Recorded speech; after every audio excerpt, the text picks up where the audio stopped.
Hold on to your mug. We're in for a wild night.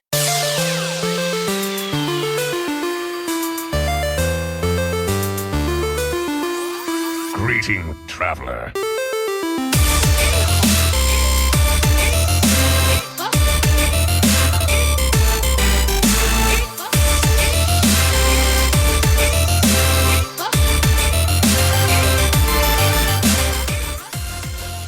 Welcome, everybody, to episode 68 of Born to be Wild, a Wild exclusive Hearthstone podcast where we have fun hanging out with friends, talking about the Wild format of Hearthstone and spotlighting members of the Wild community. I'm your host, as always, Nate Wolf. It is great to be here on another beautiful Friday evening here in Portland, Oregon, and of course, joined by two of my favorite people. Hydralisk, how you doing tonight?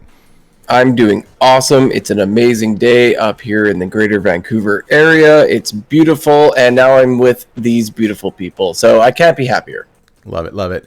And of course, joining us again, Electric Sheep City. How's it going? Meowdy, I'm doing a fantastic this wonderful Friday evening. I was gonna, go with alliteration with the F's for Friday, but no F's in chat. It's Friday. We're happy and happy to hang out with y'all. Nice. And hey, we have a very special guest joining us tonight. So let me introduce. We have with us Wild top legend player, active member of our Born to be Wild Discord, and top 4 in our Born to be Wild listeners series, and the person to win the most weekly challenges in the history of our show. Coming to you all the way from Singapore, all the way across the world, it's Kenray. Welcome to the show. It's great to be here. Yeah, how are you today? It's great. Woke up early. It's raining now. It's Saturday morning, so start of weekends, I guess. Nice. Yeah, it's always interesting, I think, when we are hanging out with friends from all across the world, when it's easy for us to forget about the time zone. So yeah, it's 6 p.m. Pacific where Hydra and myself, our sheep, is in the Midwest, and it's 2 hours ahead of us there. So 8:30 p.m. and then 9:30 in the morning for you. Yep, I'm like 15 hours ahead. Wow, living in the future. Well, thank you for joining us tonight.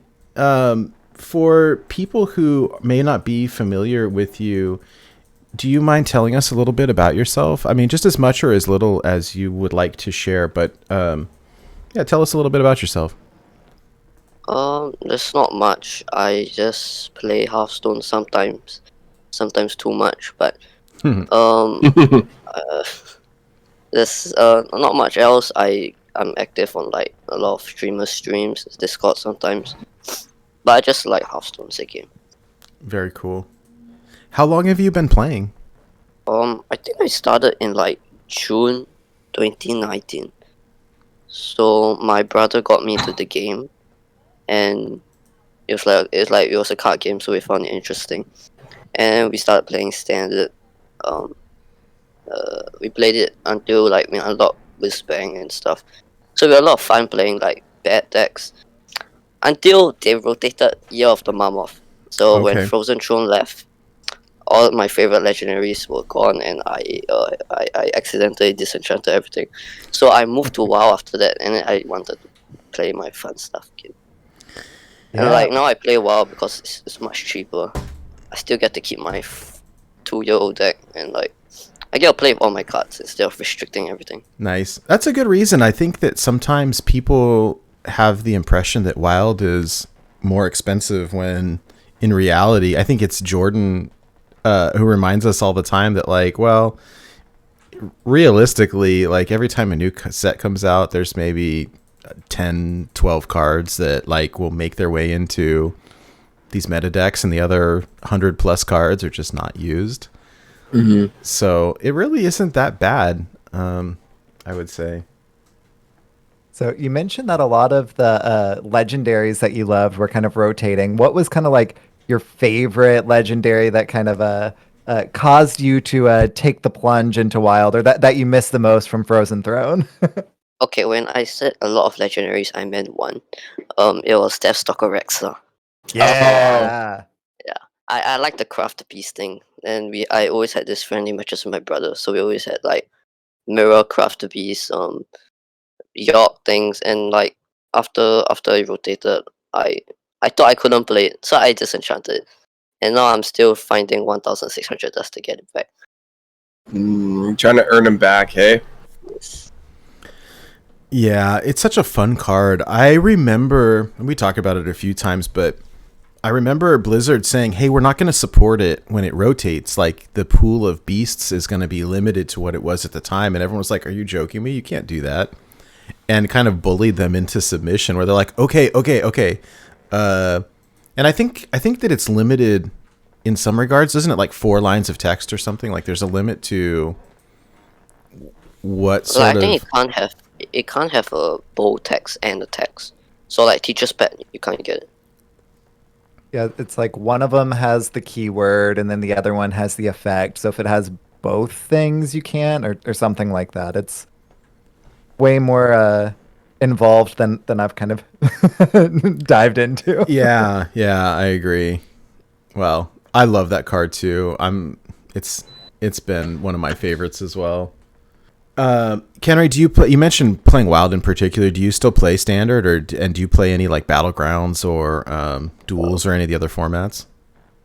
Standard, no. Like only for achievement hunting. Battlegrounds is still fun. It's long games, so I don't really play a lot. Duels, I only play when there's the Duels quest, and Arena when I have more than 100 gold. So when you mentioned that Deathstalker Rexar was your favorite, does that mean that Hunter is your kind of your go-to in general, or like what does Wild look like to you now? Priest. Ah, okay. Priest is my most played by like a lot. Particularly like a certain archetype or multiple archetypes? Like, so usually, when I started, I played the classes and decks that I got legendaries for. So I opened Bazwamdi from Rastakhan, the priest one. So I played the Spirit of the Dead Rest priest thing with it. And then slowly I just gained a lot of priest cards. Like I gained Katrina for Rise of Shadows. And I got Raza.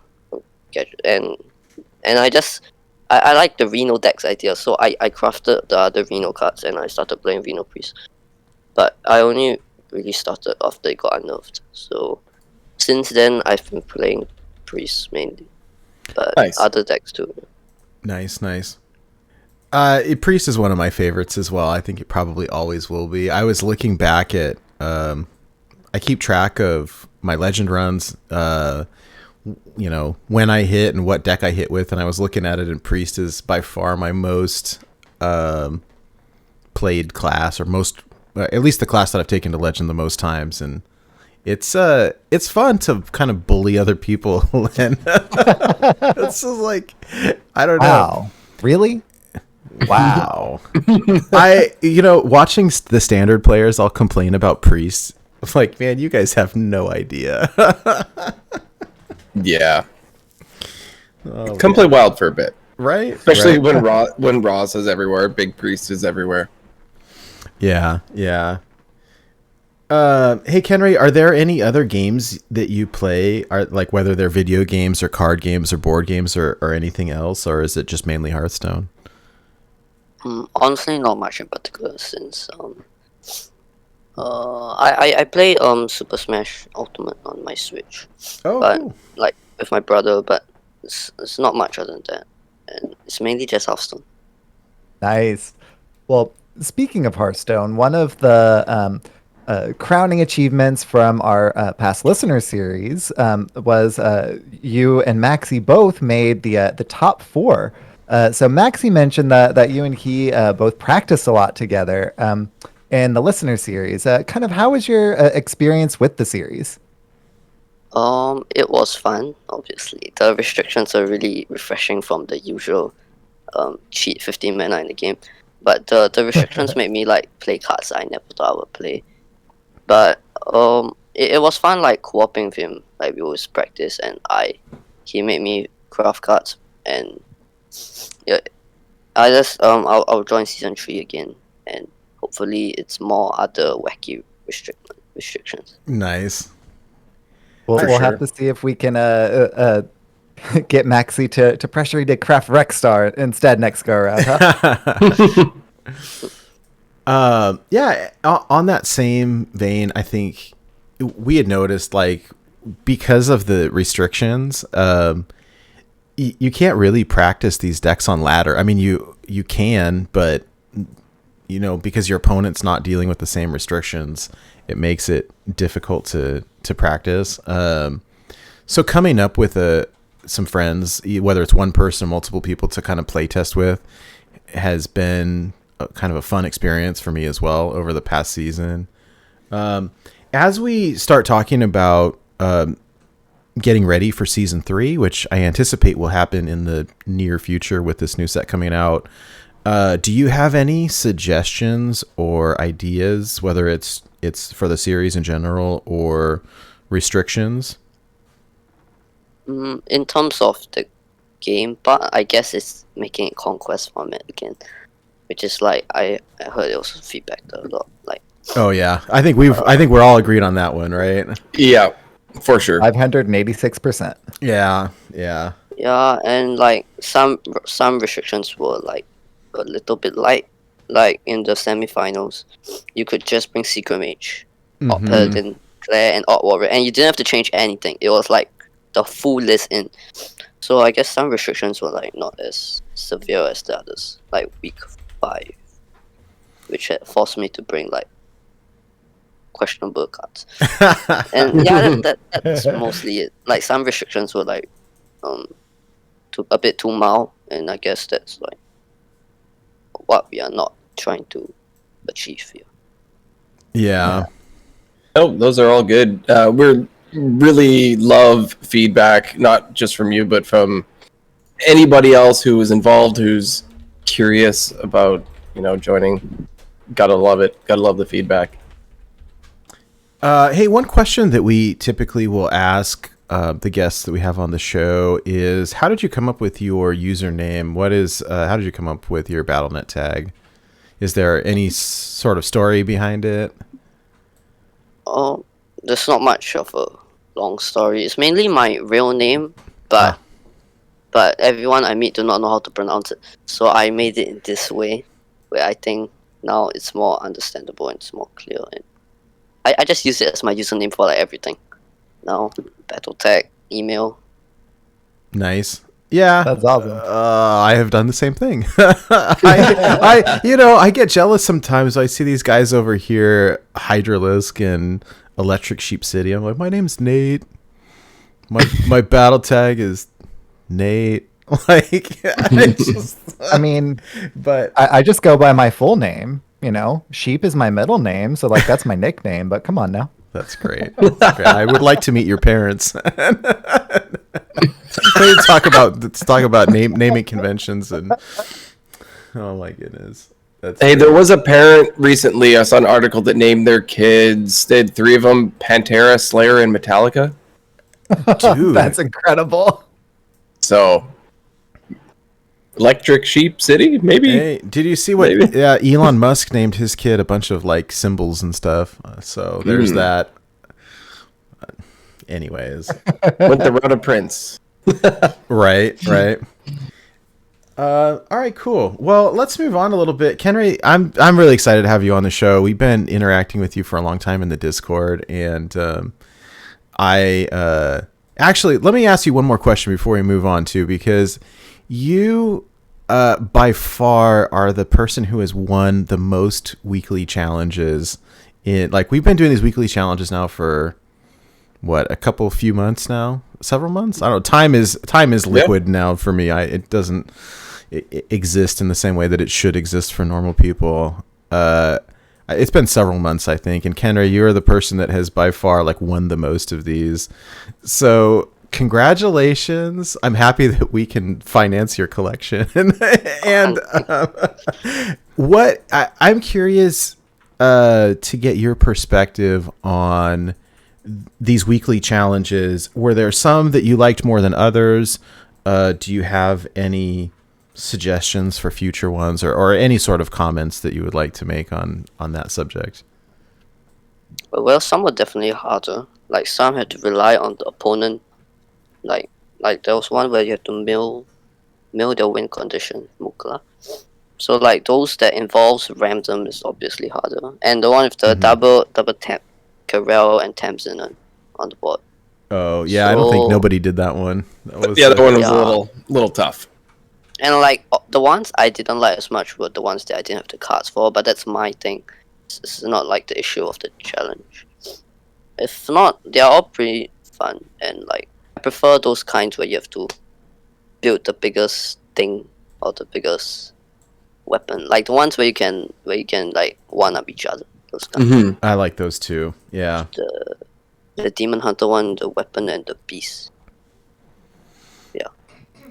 Yeah, the one I think that we truly failed on was when Otters jumped in and suggested the most pogo hoppers or something, and then he submitted an example, and then no one could beat his example. Like, he just set the standard, and that was it. Thanks, Otters. I'll rope him into coming on the show one of these days, and we can give him a hard time about it. Jeez. Well, the Pogo Master. Right. Well, hey, so we've got some exciting news to kind of share with everybody. We have bundles to give away.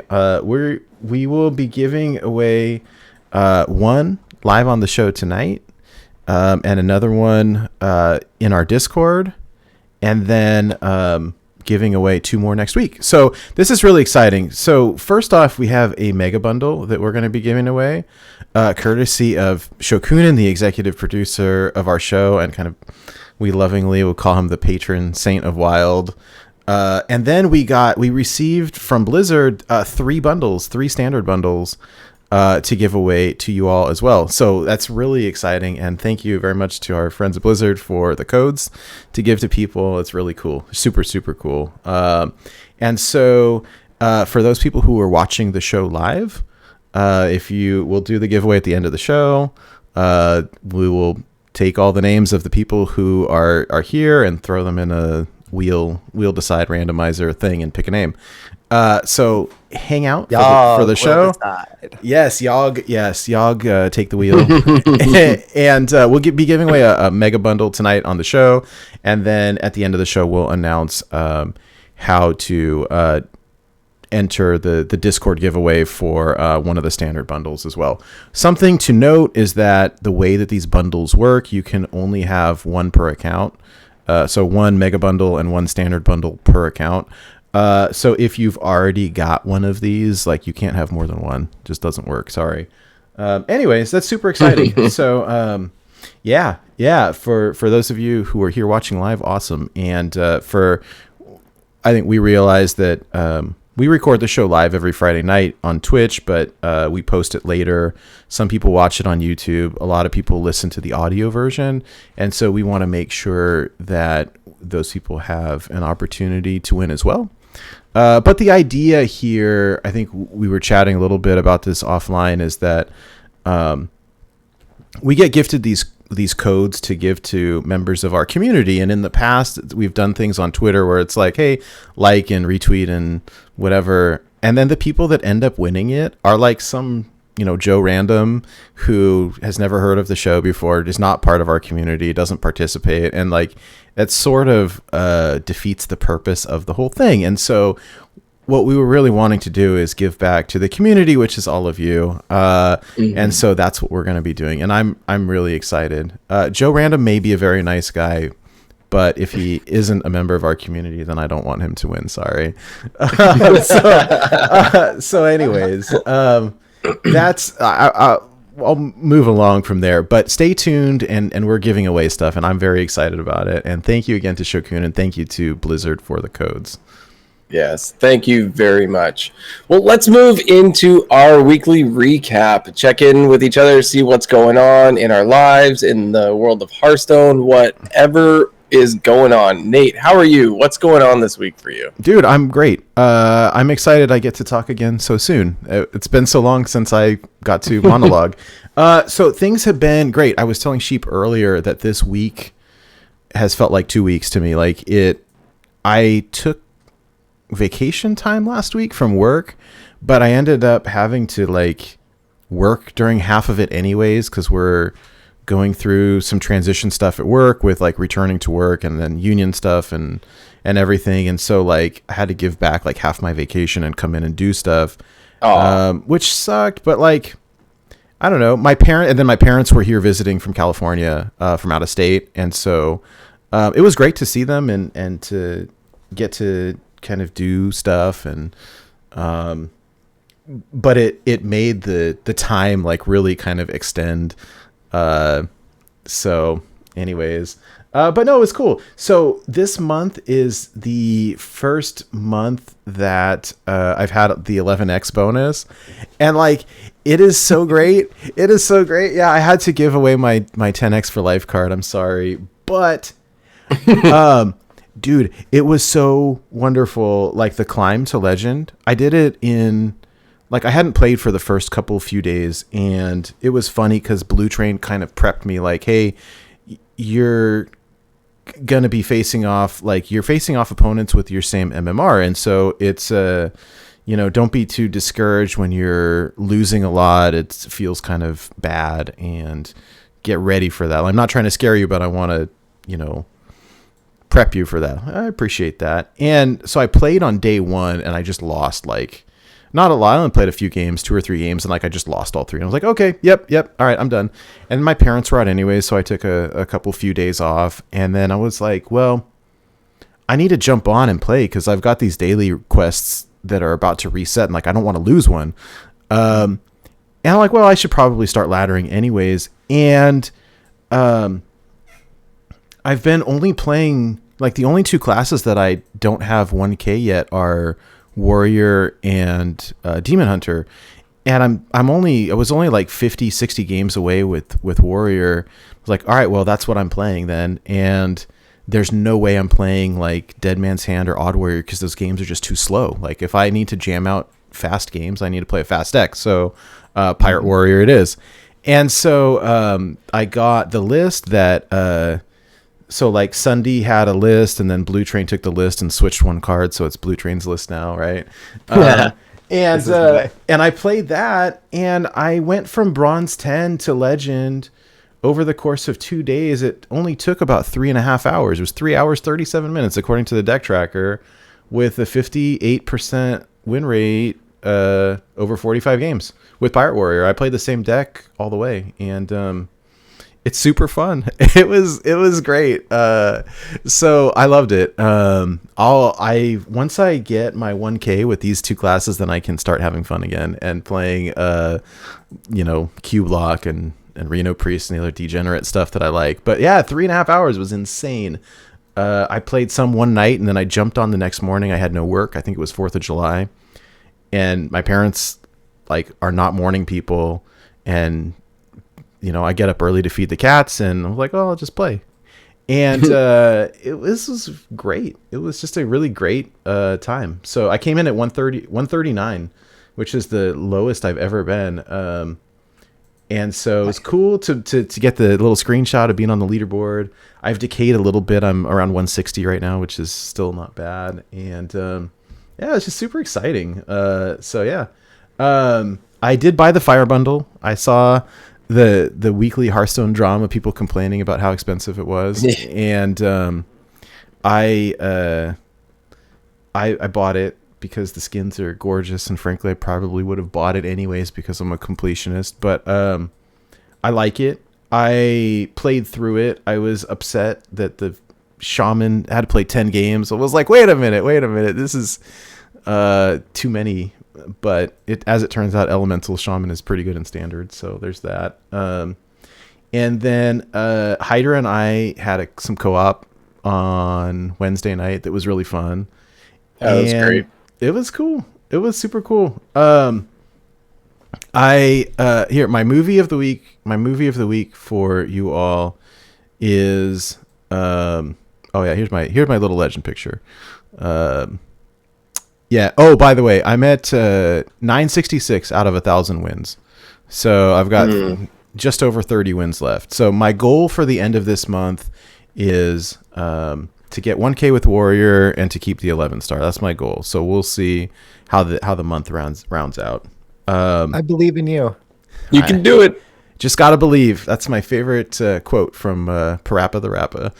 Is so my movie of the week for you all is Luca. I'm not normally a Disney fan all that much. This is a Disney Pixar movie, and it was quite wonderful. I watched it with the family while we were out, and it was so good. It was just so good. I don't want to spoil it for anybody, but it was a lot of fun. I liked it, and they describe it as a coming of age movie for a young boy who is a sea monster when he's underwater, but a human when he's outside of the water. And it was just really good. I mean, I don't want to spoil it all, but I totally recommend it. It's age appropriate for kids and stuff as well. And it was great. Yes, Black Widow is out. I will wait to let Sheep talk about that. I have not watched it yet, but I want to. Oh, and they speak a lot of Italian in the movie, and I found that very charming. Anyways, I'm sorry. I just rambled for a long time, but I missed you all, and I wanted to tell you about it. I've had a good week, and that's me. I will pass things over to Sheep. What have you been up to? So I've been working a lot. Work's been busy, because that's just how it is right about Meow. But then, of course, outside of work, I've definitely been busy as well. So I played... All right, so first I built like about half of the Daily Bugle on like Sunday. That was really fun. That was awesome. And then I grinded through Sea of Thieves for 2 nights. So I know this is a wild Hearthstone podcast, but I'm gonna wax poetic about Sea of Thieves for a little bit. So one night I was just like solo working on like adventure, like solo stuff. The other night, however, I was playing with 2 of my buddies, and we were, sailing on the high seas, having adventures, to tell around the hearth, right here later. Because like the whole point of Sea of Thieves is like, you go off and have these adventures that then you can talk about later, and you're like building your own kind of story and the not, story things. It's really fun.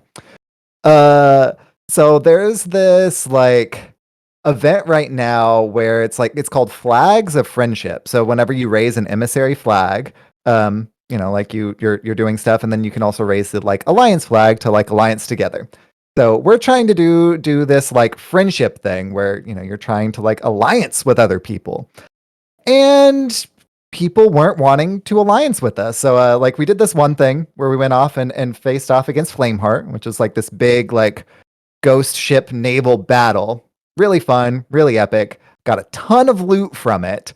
And so as soon as we got out of that, this one like sloop, which is the smaller ship, came to us, and we're like, let us give you our stuff. And they're like, no, we're going to fight. So we're like, okay.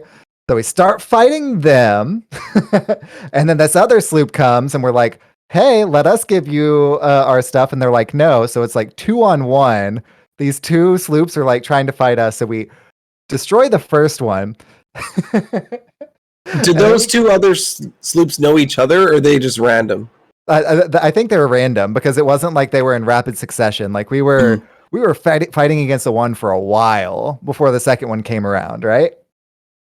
So once we finally defeated the first one, they were the better fighters, the first one, which is why we took care of them first.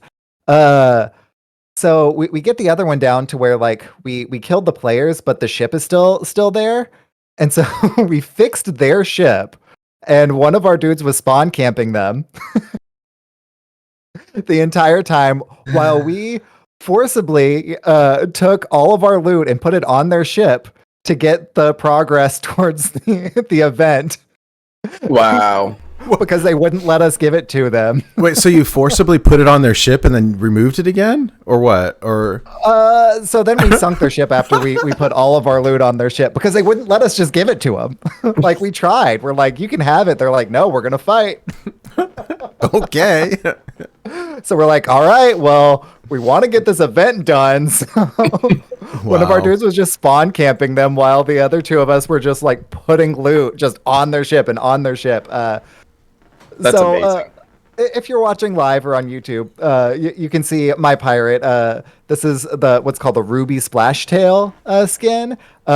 we call that the Murloc skin. So whenever we chat in game, we either wax poetic about crab people, or we just go like the whole time. It's so much fun. So thank you for entertaining my monologue about Sea of Thieves, but it's been a lot of fun, and I'll probably be playing more of it later this weekend, nice. As well as doing an IKEA trip. Let's go. Oh, just did one. Yep. Yeah. Other than that, I last night saw Black Widow. It was really entertaining. It was great. I will say I do wish that it came out during the last phase. I'm not going to like do any spoilers or anything like that. It was a great movie. Isn't it was entertaining? Isn't it supposed to take place like pre-Infinity War? Like, is it like a what's the right movie? Like a past movie or like a flashback movie or prequel? Yeah. It takes place like before Infinity War. So like, okay. Did you it watch was a really it? great movie. I just wish that it like had come out earlier a few years ago. Yeah. Did you watch it in the theater or did you watch it on like Disney Plus or whatever?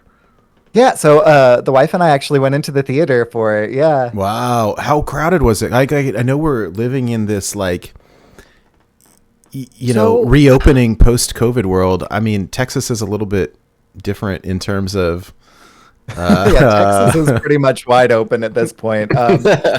It wasn't as like packed as I feared, but like I mean, it was still kind of like a shell shock, I guess. Yeah. You know, like a whiplash, like from nothing to, even this was just just kind of a lot. But what can you do? I saw everybody on Twitter today hating on Taskmaster's costume, which I found entertaining as someone who has read a bunch of the comics. I don't want you to spoil anything because I've not watched the movie, but I've seen pictures and I was like, it looks like a motorcycle helmet, but whatever. Yeah, whenever you watch it, we can talk about it off the air so that we don't spoil other people. But we definitely we'll get to talk about it. It was good. It was good. But I didn't mean that to sound so hesitant. It was good. What would you rate it in like a 1 to 10, or like if you had to compare it to one of the other movies? Since this is a Marvel Comics podcast after all. It was above like the lower tier. Mm-hmm. Like it definitely was better than like Iron Man 2 or 3 or the Incredible Hulk, which is like my least favorite Marvel movie. But it was not the crowning achievement that a lot of the phase 3 stuff were.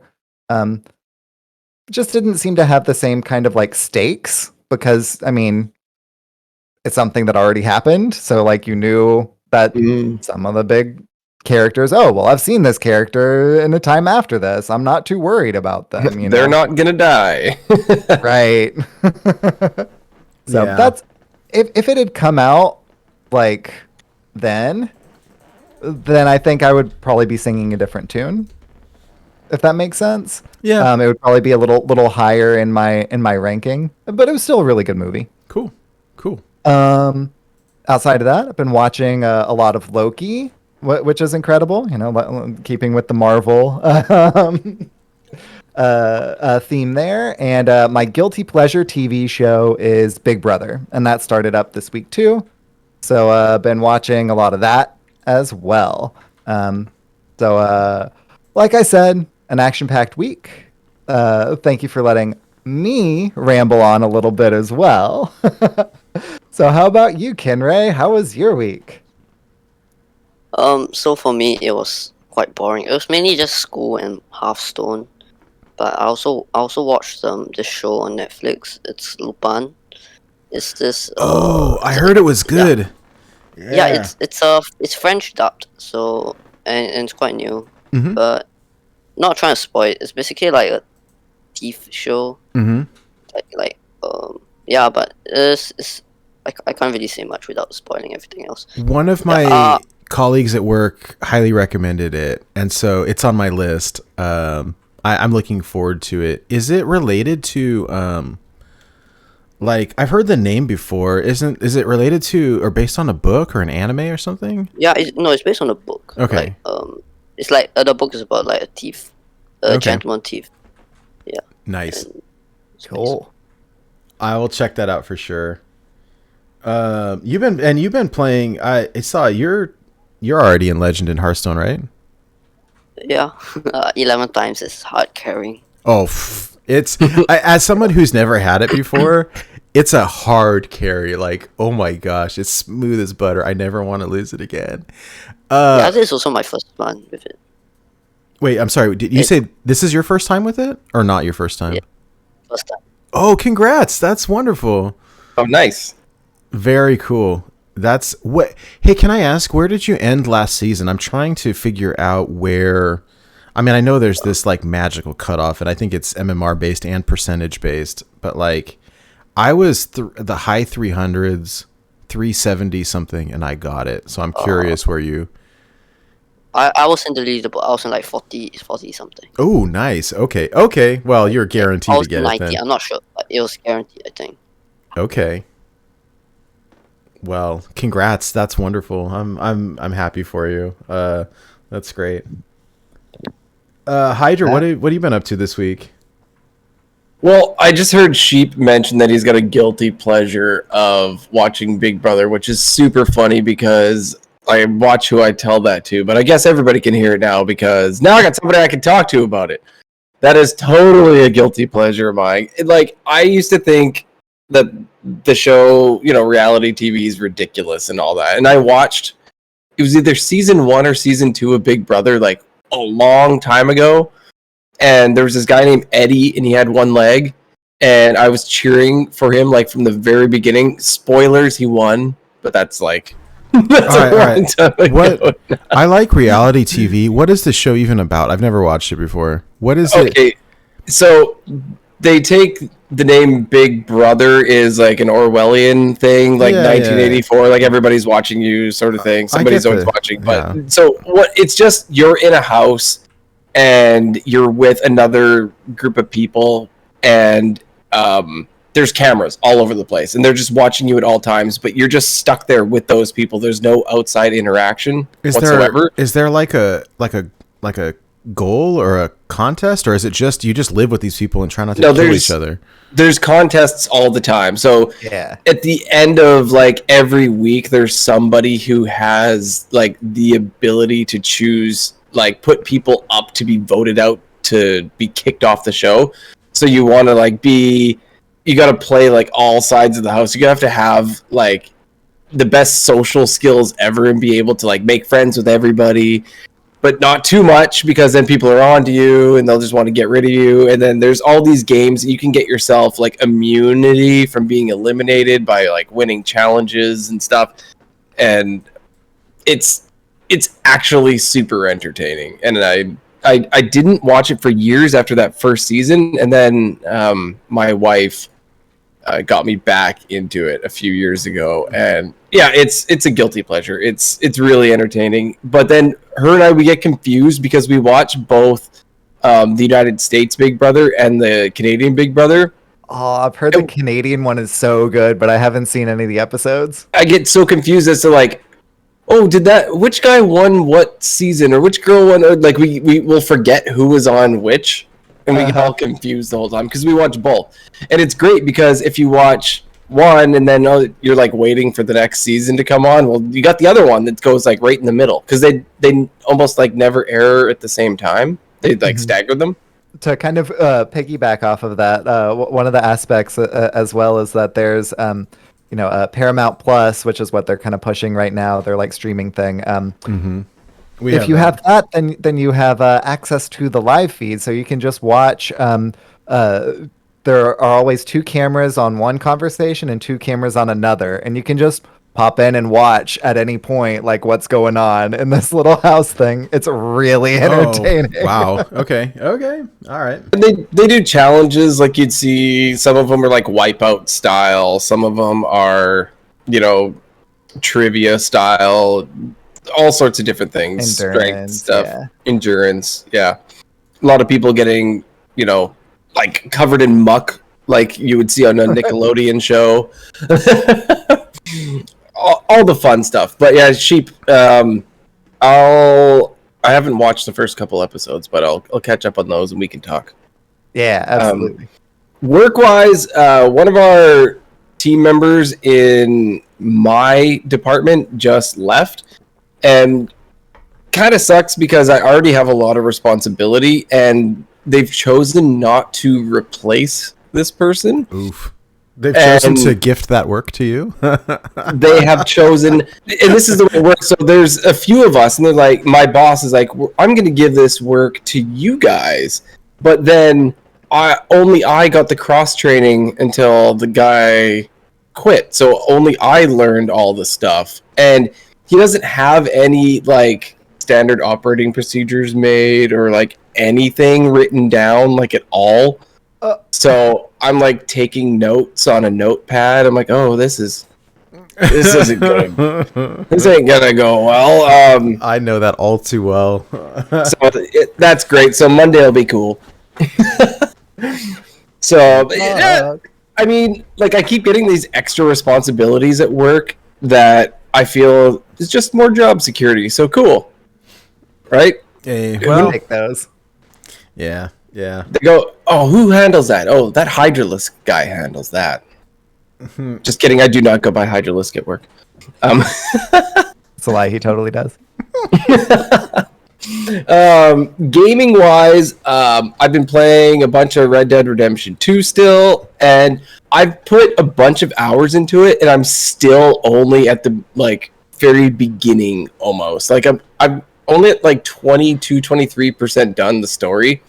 And I'm refusing to progress because I'm trying to do all the side things and just having an absolute blast. It's such a beautiful game, and I'm trying to, talk to everybody, see all the random experiences. I heard a song that they sing around the campfire that I had never heard before. It doesn't have any swear words, but it's not exactly PG. And I laughed my butt off. Like, as soon as it was over, I went to YouTube and watched it and listened to it a few times over. Just the little things that they put in the game are just amazing. So, playing that, love it so much. I also got taken in by another Steam sale because they always get me. They got a special on Resident Evil. Ooh, the new one? Or which one? On all of them. Like, just no. Resident Evil in general. Don't say that stuff. I can't control myself very well. I know. So I only bought two things. I bought the first one remastered. It's because he already has the other ones. And the fourth remastered is what I bought because they're like 80% off, and in Canadian that was only $4.99 each. Wow. So in American, that's probably like $3.99 or something like that. So, yeah. God, I'm gonna buy all that stuff. I know. I had to stop myself. I just bought the two. I'm like, those are good enough, and I probably won't even get to them for like ever. So, but yes, and there is like a bundle to buy the new one that includes 7 Biohazard as well. Oh. Rip Nate's wallet. I'm trying to save up for this new Hearthstone stuff. Yeah, I know, right? All right, I'm gonna just... Okay, carry on. Yeah. Other than that, we had our co-op. It was great. I've been also jamming some Pirate Warrior this month. We'll talk about it a little bit later. Been having a blast. Dude, can I interrupt you for 1 second? I had so much fun doing that. Like, we should do that more often. That was so fun. I know, and I say that all the time. Every time we do a co-op, it's like, why don't we do this more? We also did really well. Like, it was... I think we'll talk about it later, but I swear it was like 80% win rate or something like absurd. It was really good. Yeah, so. It was great. So, we'll get up to more of that. Definitely, it's always a good time. I'm going to end my week with a little story about my son. So this morning, I wake up to hearing some weird banging coming from the other room, and hearing my wife going, "What the heck?" And so I get up, I go into my son's room, and his mattress is up against the wall, and his entire bed frame in the center is collapsed down to the floor. Like, just touching the floor, busted. Oh boy. And I'm like, what did you do? Like, you're not allowed to jump on the bed. And he's like, I didn't jump on the bed. I'm like, okay, well, we'll stop right there. Okay, we all know somebody was jumping on the bed, right? Anyway, we're trying to get ready for work, and my wife notices a notification from YouTube that our son has posted a video. And we click on the video. It's a video of him jumping on his bed.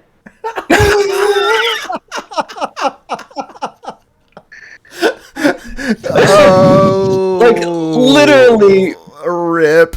red-handed.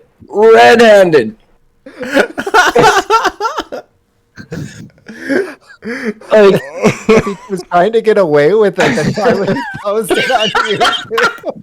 Dude, okay, I work in criminal justice, right? And we ask this question all the time, right? It's like, if you're going to commit a crime, why would you record it, right? Like, I mean, it's different, but it's the same, but it's different. Oh, it's so funny. So, it's so funny, but the funny part was when I watched the video, it's not just a video of him jumping on the bed.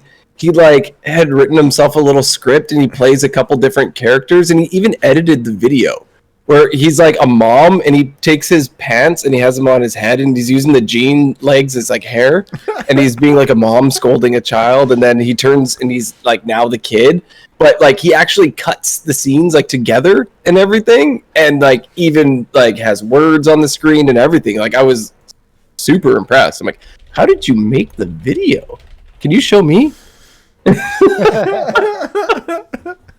That's impressive. If it weren't for the breaking of the bed part, too. It was so funny because, like, I was angry, obviously, about the broken bed.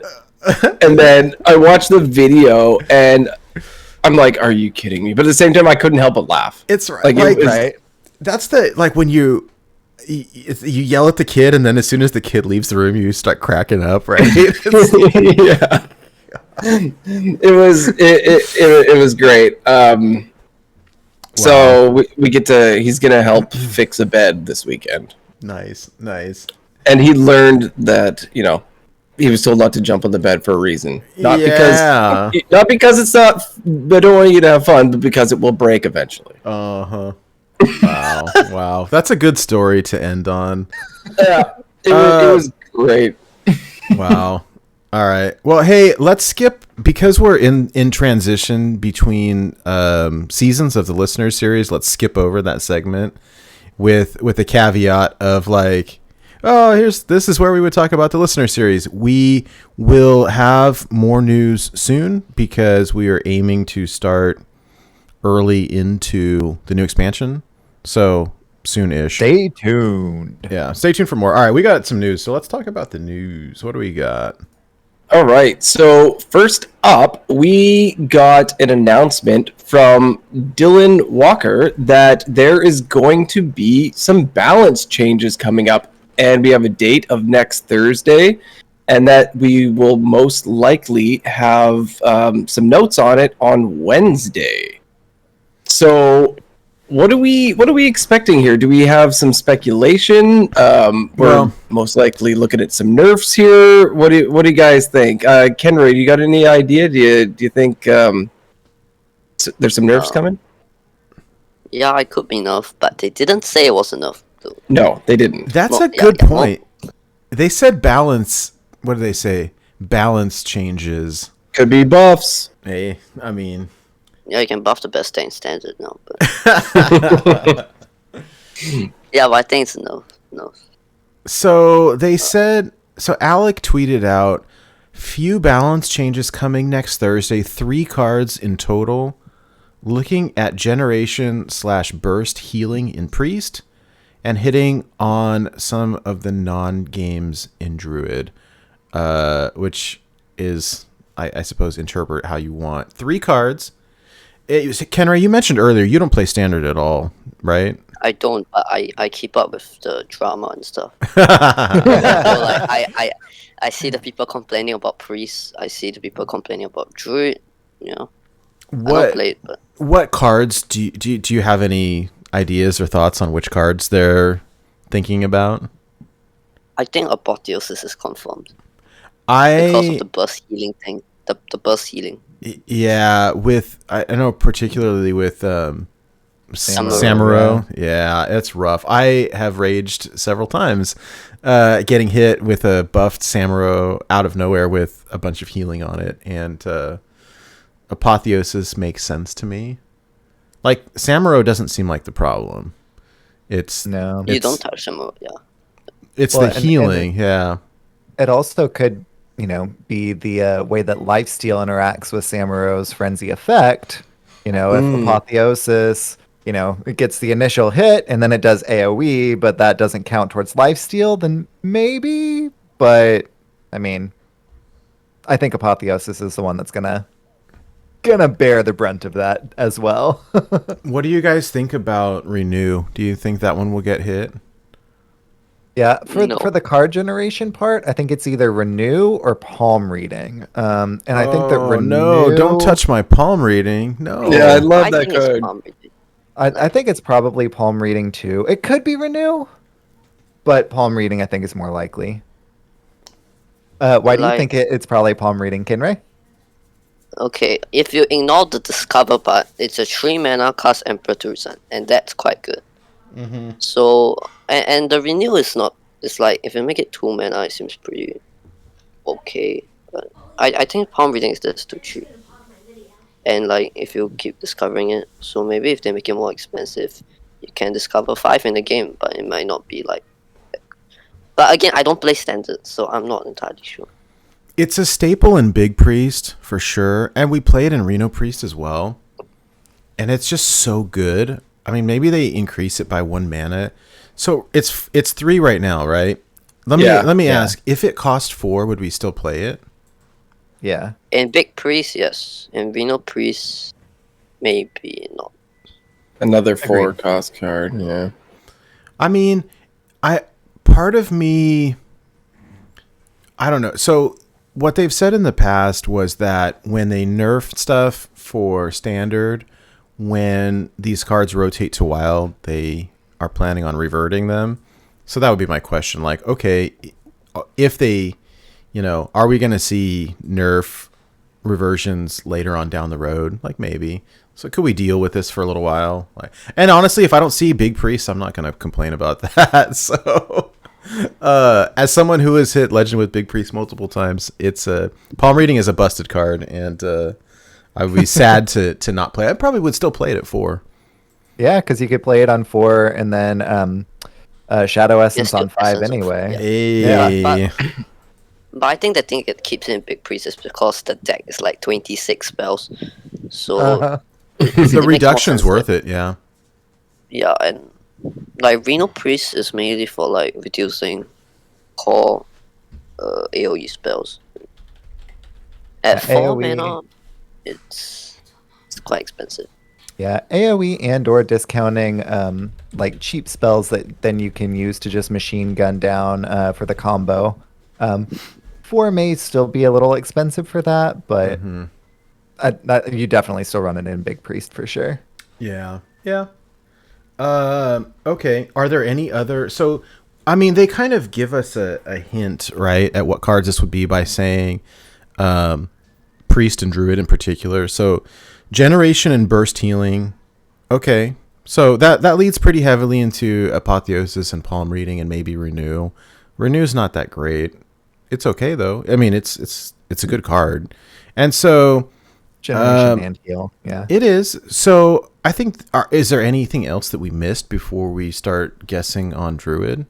I don't think so. I think in particular, since they said 3 cards and then they named 2 things that were aspects of Priest, two of them being from priest, I think is a pretty good read.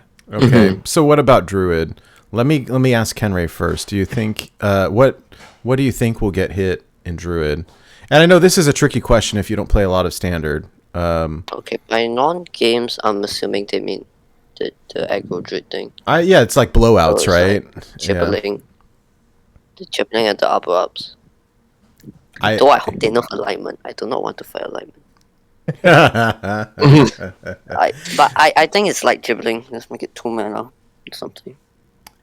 Gibberling feels like unplayable at 2 mana to me. It really does. I mean, okay, So- Sheep, you are the one who is like the expert in aggro druid, right? Like I know you are, so you can deny it all you want. But so what do you think gets hit here?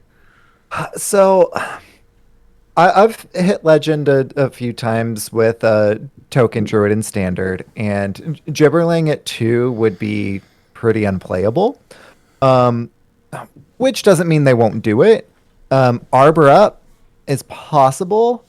I honestly think that it might be power of the wild, because whenever they do, those big boards, if they're all 1/1s, like you can deal with it, before they actually are able to buff it up, or, and hear me out, Innervate or Lightning Bloom being mana regeneration instead of like mana cheat. So instead of going above mana, like you just regenerate something that you've already done. The reason why I think that may be the case is, the non-games in Druid, in particular, whenever someone gets, a gibberling down on one and then just like goes off, right?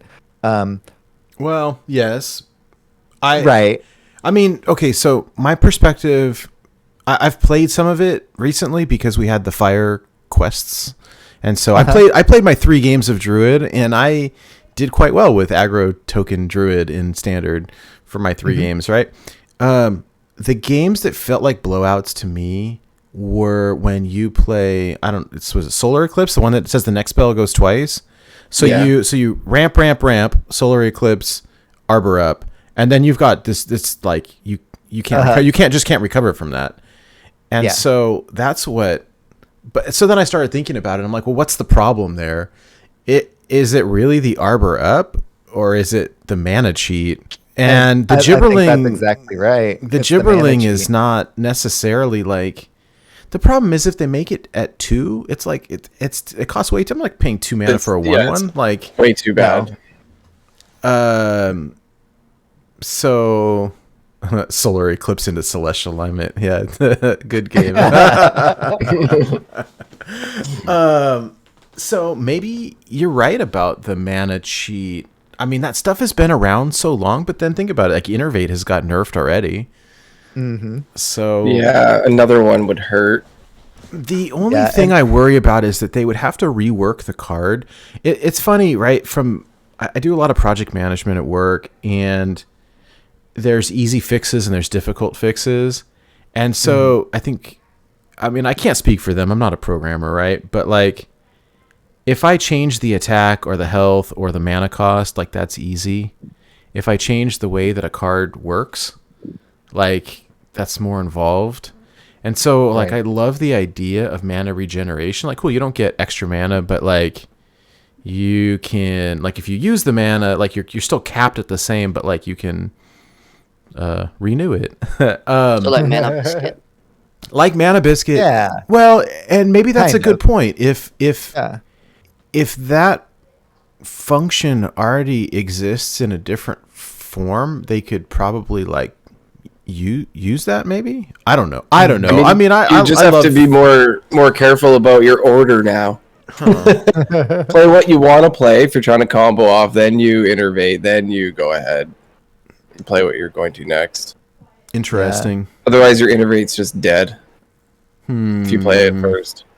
Well, I guess we'll see. I mean, that one, I think that it might honestly be the Lightning Bloom that would pull the nerf there, because it's been pretty ubiquitous in Standard in particular. I mean, we've seen a fair amount of it in Wild too, but in Standard, be it Shaman or Druid, like hasn't stopped using that card since it's been in in the meta, like I don't know. in print. I think poor shaman paying for the sins of the druid. Yeah, that I mean, was Shaman had its day in the sun before it was out of the out of the limelight for a little while, as well. It's either overpowered or unplayable. Unfortunately, it's interesting. I don't remember who it was. I think it was Ben. Ben Hearthstone posted something a while back comparing. I think it was a Tempo Storm meta snapshot classes, or maybe it was HS Replay. I think it was HS Replay because it shows the percentages, right? From 6 months ago of Shaman being on the bottom, and now Shaman is on the top. And it's like, hey, how quickly we forget. So I agree with you. That's the nature of Shaman. It's either really good or terrible. And so yeah, we'll see what happens. So we will find out. The patch notes will be up on Wednesday. The nerfs will be on, well, Thursday. Presumed nerfs will be up on Thursday. So I guess next week we can talk about whether we were right or wrong. Perfect timing. Thursday, Friday show. Yeah, that's great. Sounds great. I appreciate when they base their game changes off of our podcast. That's very much appreciated. They plan it like that on purpose. Thanks for the content, Team 5. Well, up next, we have the return of Ixar.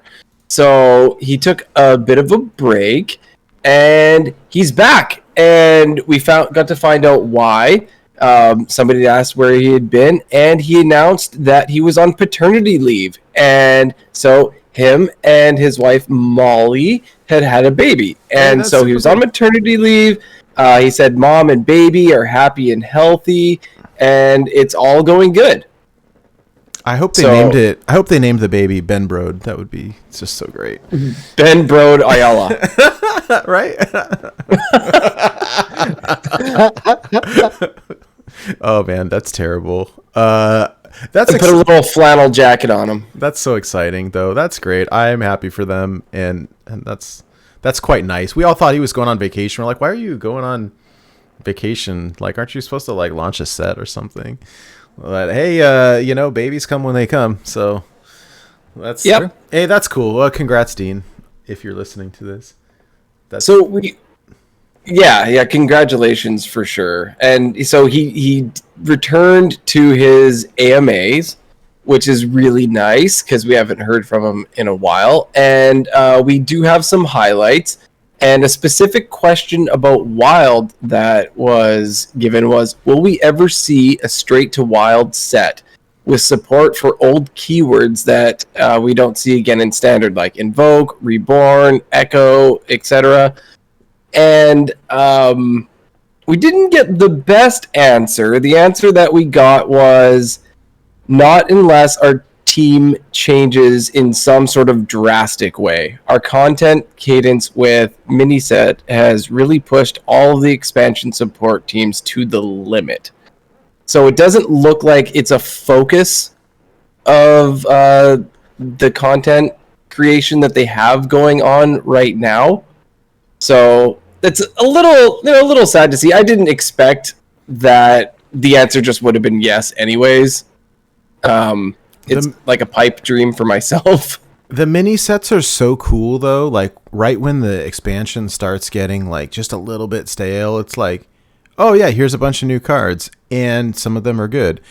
So it seems like a great trade-off to me. And the mini sets being able to purchase for gold has been great. And like they'll be in Wild eventually, whatever. I love the idea. What kills me is the new support for old cards. Like, can you imagine getting Cthulhu support like years later? That can. And in fact, I think that I can see a way that without even going straight to an all Wild set that could possibly happen. And that is with the core set, the rotating core set. They can move things in and out of what is standard. So if they want to support things, not necessarily Cthulhu, like unfortunately, however much I love Cthulhu, the other things in the question tweet that brought that to mind is like Invoke, Reborn, Echo, etc. Hopefully, we may see something like that for Cthulhu as well, but incorporating something like that 1 year into the core set could actually see us getting some support for that, even though they're not for Wild exclusive sets. Yeah. So, your pipe dream isn't dead, Hydra. I love the way it's you just think. not straight to Wild. You know what though? Not straight to Wild. It's on the wording. You brought up a good point because so we got this new keyword and I can't even think of it off the top of my head. It's been a long week. The one where tradable, right? So tradable. Yeah. So you trade the card back in, it costs 1 mana, you draw a different one. And someone said something to the effect of like, that sounds really cool. Like, are we going to get more of those in the future? Like, cause that sounds like something that we would just like forever now. And I think the response was something along the lines of like, well, if it does well, then we could continue to support it. Like if there's a past mechanic that did well, like we can always, like we've seen it with Rush, Dormant. And so it could so we see some whiffs, like Echo is not great, but we definitely see Inspire. it with Inspire. Yeah, and I remember. I don't remember who it was anymore. And someone said like Inspire rip, and that was really funny.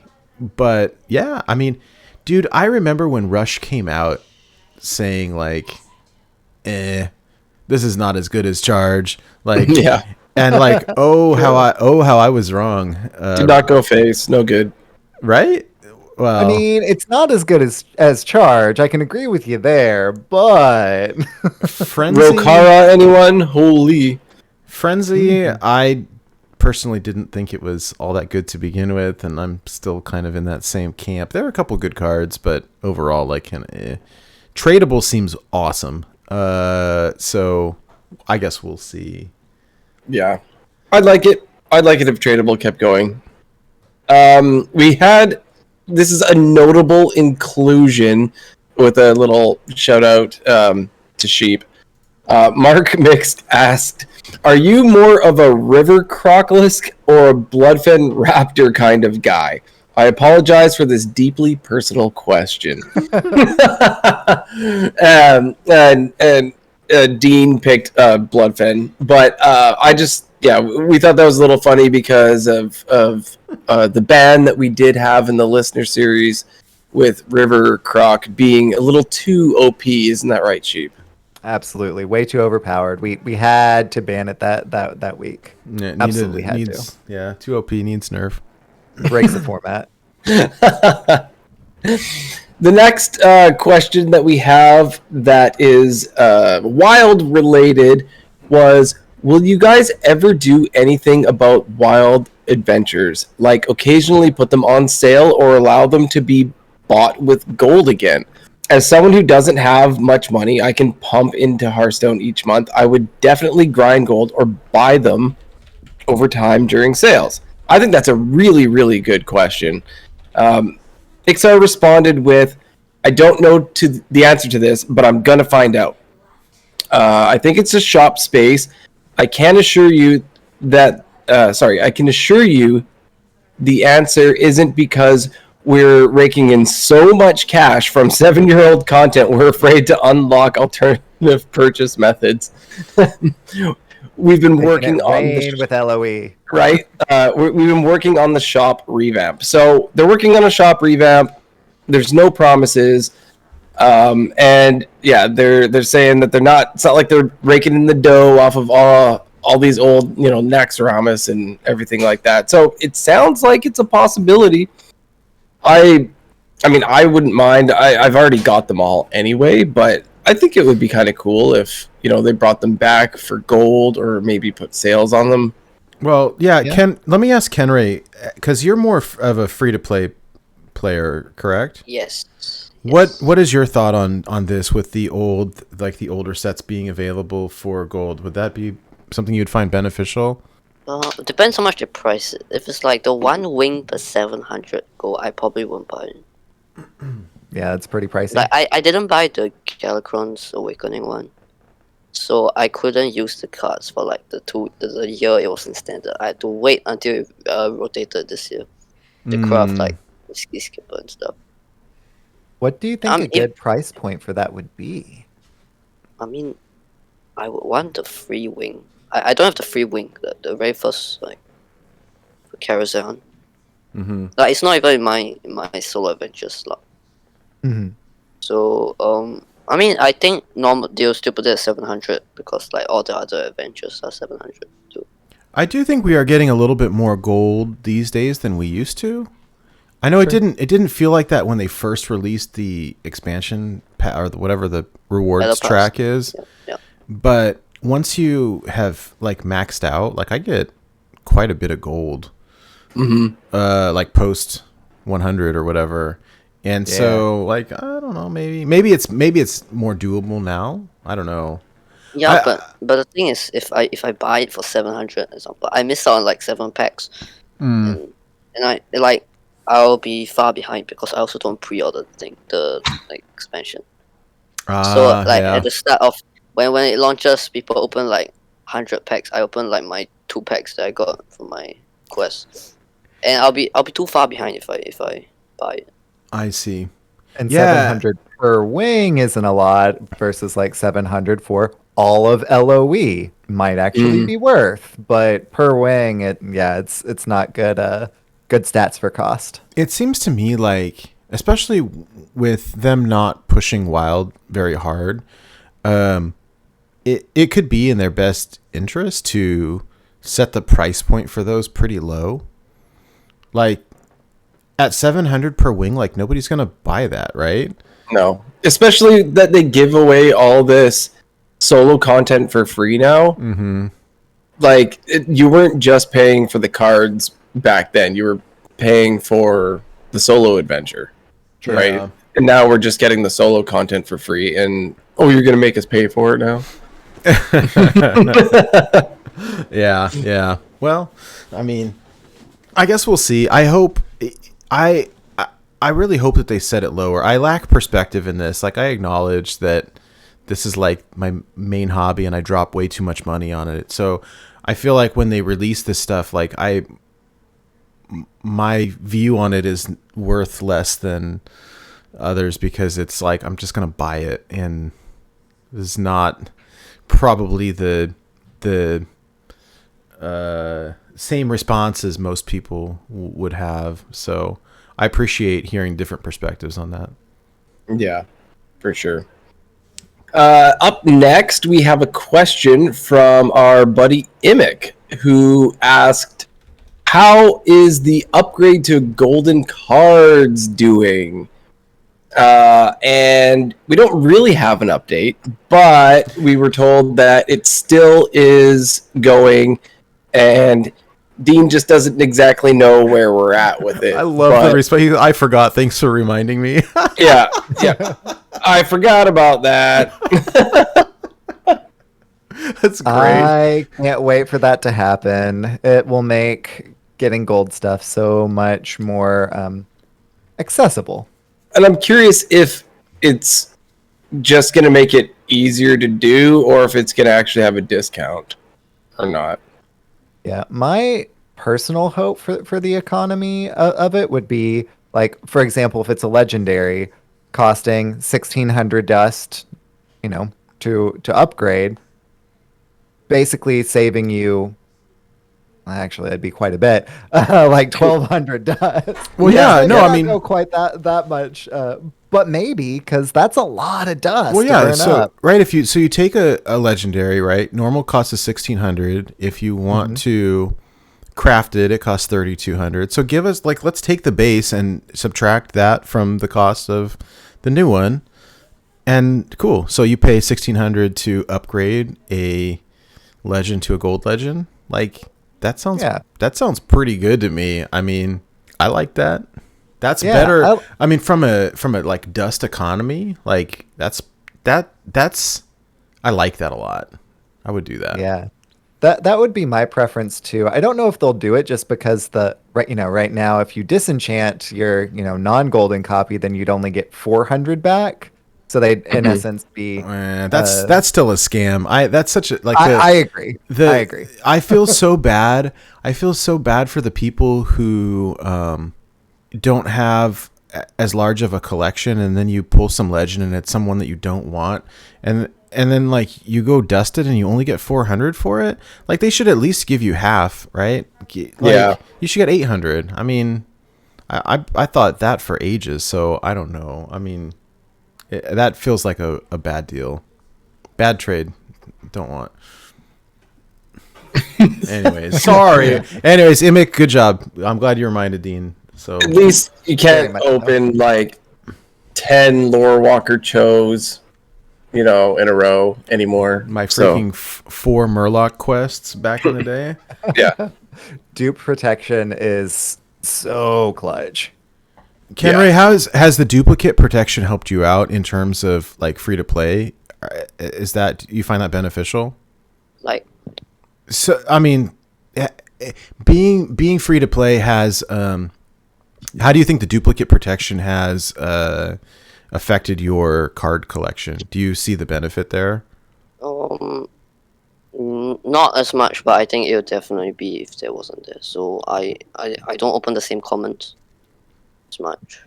It's got to be tricky the way that things work when you disenchant a card and that the collection manager in terms of pack opening counts it as you have already opened it, so it's not going to give it to you again, right? So Yes. I imagine that makes things a little bit more difficult. Yeah, so I accidentally disenchanted some stuff, and now I can never open them. Oh no.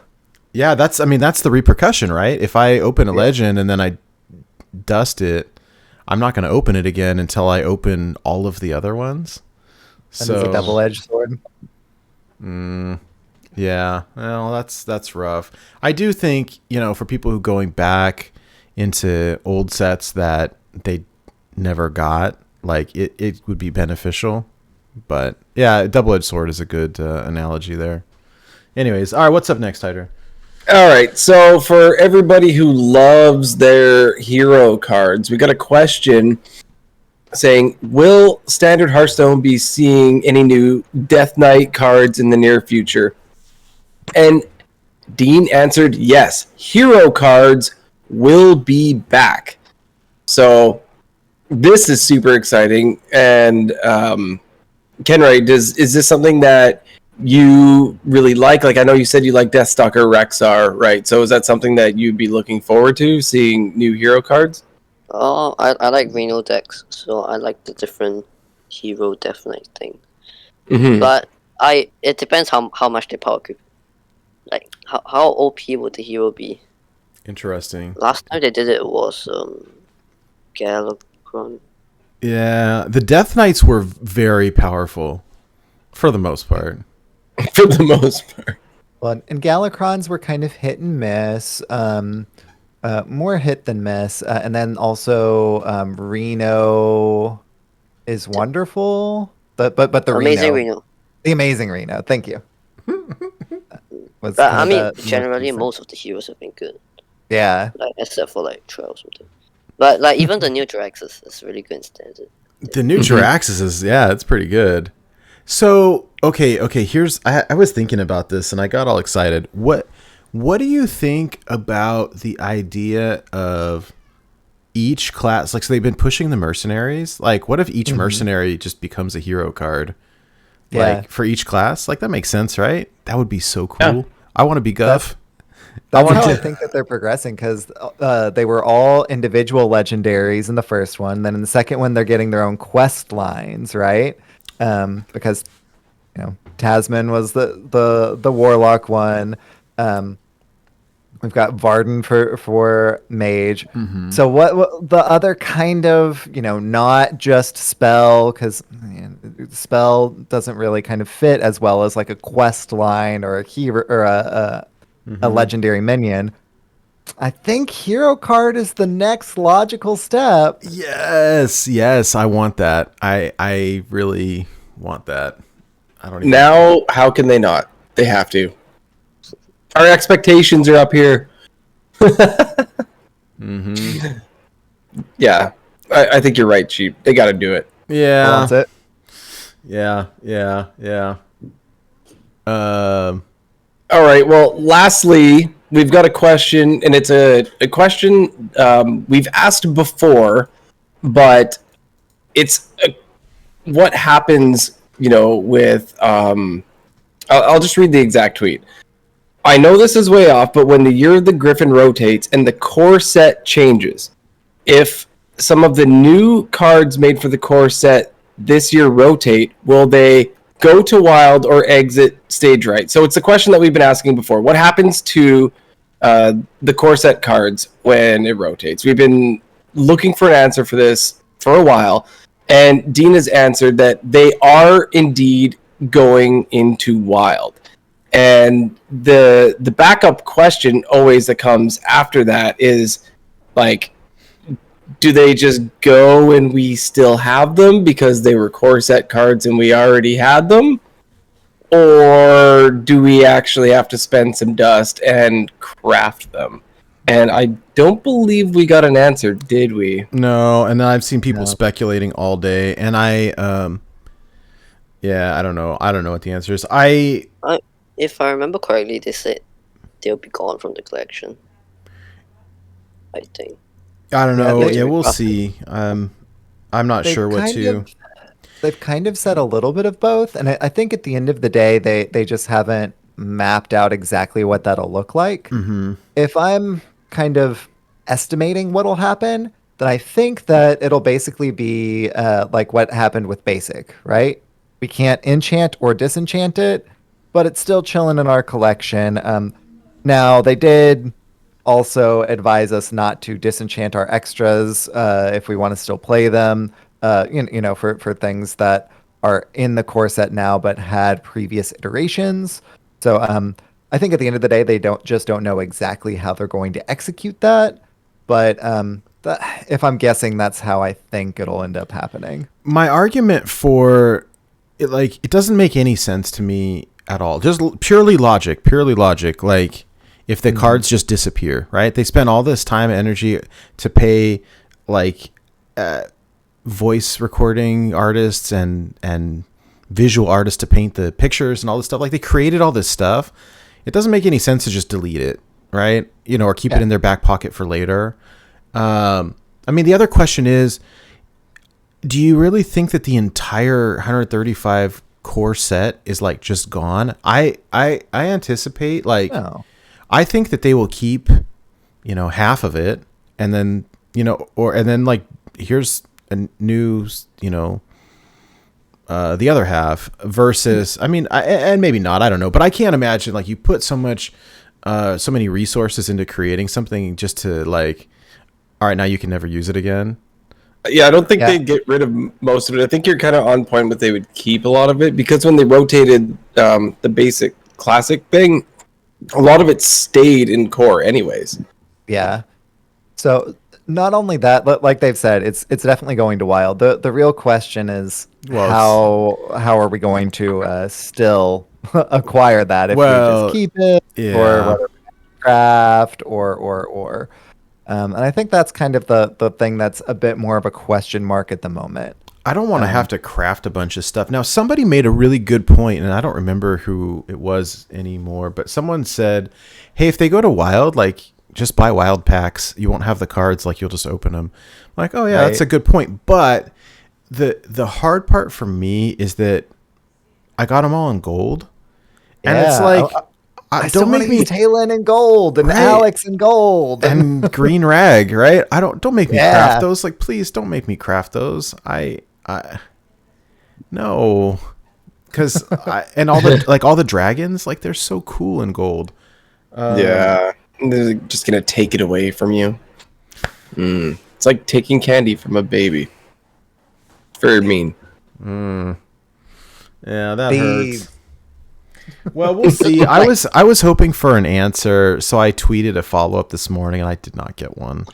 And honestly, I'm not surprised because there's been discussion all day. I saw Martian talking and some other people, and people were pointing at different tweets over the past year. And I brought it up a couple weeks ago on the show, and dug through things and found the old tweets from Celestalon. And really what they all said, they all boil down to the same thing. That's way in the future. We haven't figured it out yet, is what they all said. And I assume that that's still the point. And they'll figure it out. whatever. We can all speculate, and at the end of the day, like, it doesn't not going to do any real bit of good. So whatever. Yeah. All right. Well, next up, we have finally got our Fire Festival quest lines. Mm-hmm. And so it's a series of 7 different legendary quests. The first one that we got was play 10 fire spells, which awarded us 1 year of the Phoenix Pack. The next one is play 3 games in Ranked, which gives you another year of the Phoenix Pack. Then you get play 3 games of duels, which duels, which gives you a year of the Phoenix Pack. Then you have play 3 games as Paladin, once again the pack, and play 3 games as Hunter, another pack. And then out of nowhere, right? Out of completely nowhere, you have played 10 games as Shaman for your 1 pack again, which blew my mind because I played my 3 and I wondered why my quest didn't go away. Like, it's broken. Did it go up from 3 to 10? Like, I'm like, is this glitched? It's because we got the new rag, and we had to play with rag. That's why. Gotta be. And rag is kind of the avatar for the Fire Festival. So, yeah. And the emotes are pretty cool. Oh, yeah. So there's that. And then the final quest is play 3 games as Druid. And that is when you get the new cool Fire Druid Malfurion hero skin. Yeah. I personally haven't completed this yet. I'm stuck on the 10 Shaman ones. Kenray, have you been working your way through these? I finished them all on day 1. Nice. Hey, we were talking about it. Packs. Awesome. We were talking about it last week, right? We were wondering how they were gonna, like, are these just gonna prompt, like, you finish one and then it gives you the next one and gives you the next one, you can do them all in one day, or whether it was gonna, slowly unfold. And that's what happened. You could do it all in one day. So yeah, did you open up anything good, Kenray? 40 dusters. Sad. I want to give a big shout out to Brian O'Brien for giving me the idea to save these packs for the new expansion, because they're year of the Phoenix packs or whatever, and so when the new cards come out, because the duplicate protection, you'll get the new stuff. Oh, that would have been a good idea. Yeah, I was just opening packs though. I saved them too. I also, thanks to Brian O'Brien, I was like almost about to open my first one as soon as I got it. I'm like, wait, it should give somebody told me, a little bird told me to wait. So it should give you the new cards, right? Because they're year of the Phoenix, right? So as long as we're still in year of the Phoenix, the way that duplicate protection works. We're in year of the Griffin now, though, bud. Yeah, but you have the Griffin. So I'm sorry. Wait, but these are. Oh. No, the cards are just from sets when you have the Phoenix. So it's Skullman's, Outlands, and Downfair. We are in Griffin now. Rip. So it won't work. Are we? Oh well. Yeah. Oh, we had good intentions, Nate. We had good intentions. Well, you see these smart people doing stupid things. That's wonderful. All right. Well, all right. Well, Hydra, we tried to be smart. We tried. Here we thought we were being it all big brain. It'll work one day. One day. I've lost track of what year it is, okay? Today at work, I was like, it's 2001. And I'm like, no, 2021. So if I can't keep track of that, then... Wow. How am I going to remember if it's Griffin or Phoenix? What year is this? Well, what year? Hey, that's a Terminator thing. All right. Well, And Jumanji. Oh, and Jumanji. How sad. All right. Well, they started revealing the card reveal schedule. So it looks like they're going to start. We've got some card reveals starting July 20th through the 22nd. There's a batch of pre-scheduled ones. Looks like they're going to be revealed all in different sources. They're on the Play Hearthstone website, and you can kind of click through and see. There's some from the normal people, IGN, I think, and GameStop or GameSpot rather, and a couple others. But notably, I wanted to give a big shout out to a couple of our friends. So first off, Brookworm is getting a card reveal, which is super awesome. So congrats, Yay. Brooke. That's really cool. Really excited for her. And also Ray, Blister Guy, from the Walk to Work podcast, is getting another one. And his was so brilliant last year with his daughter. They got the Everything Can Happen. Is that what it's called? No Fin Can Stop Us. I'm sorry. No Fin Can Stop Us. Their video was so great. It was so great. It was awesome. And if you haven't seen Ray's recent video short that he made with his daughter, I highly recommend you watch it because it's hilarious.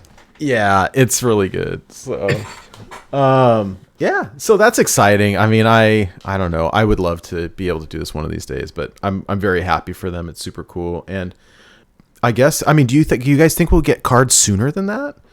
No. I mean, it's a little sad because that means that, well, it's only a week, right? So we've got one more week of kind of nothing, and then the following week we'll start getting card dumps leading up. So okay, so it's like the 2 weeks leading up to the show, or leading up to the release rather. Yeah. So since the very first one in their reveal schedule is the official Play Hearthstone, but I think that's when they'll kind of kick it off. So I think July 20th at 10 a.m. Pacific is when that whole reveal season in earnest will start, rather than just the overall trailer. Yeah. Did you see there's a new Anoyotron? At least there's artwork for Anoyotron right there. Yeah. So that'll be cute or annoying or whatever. Hello.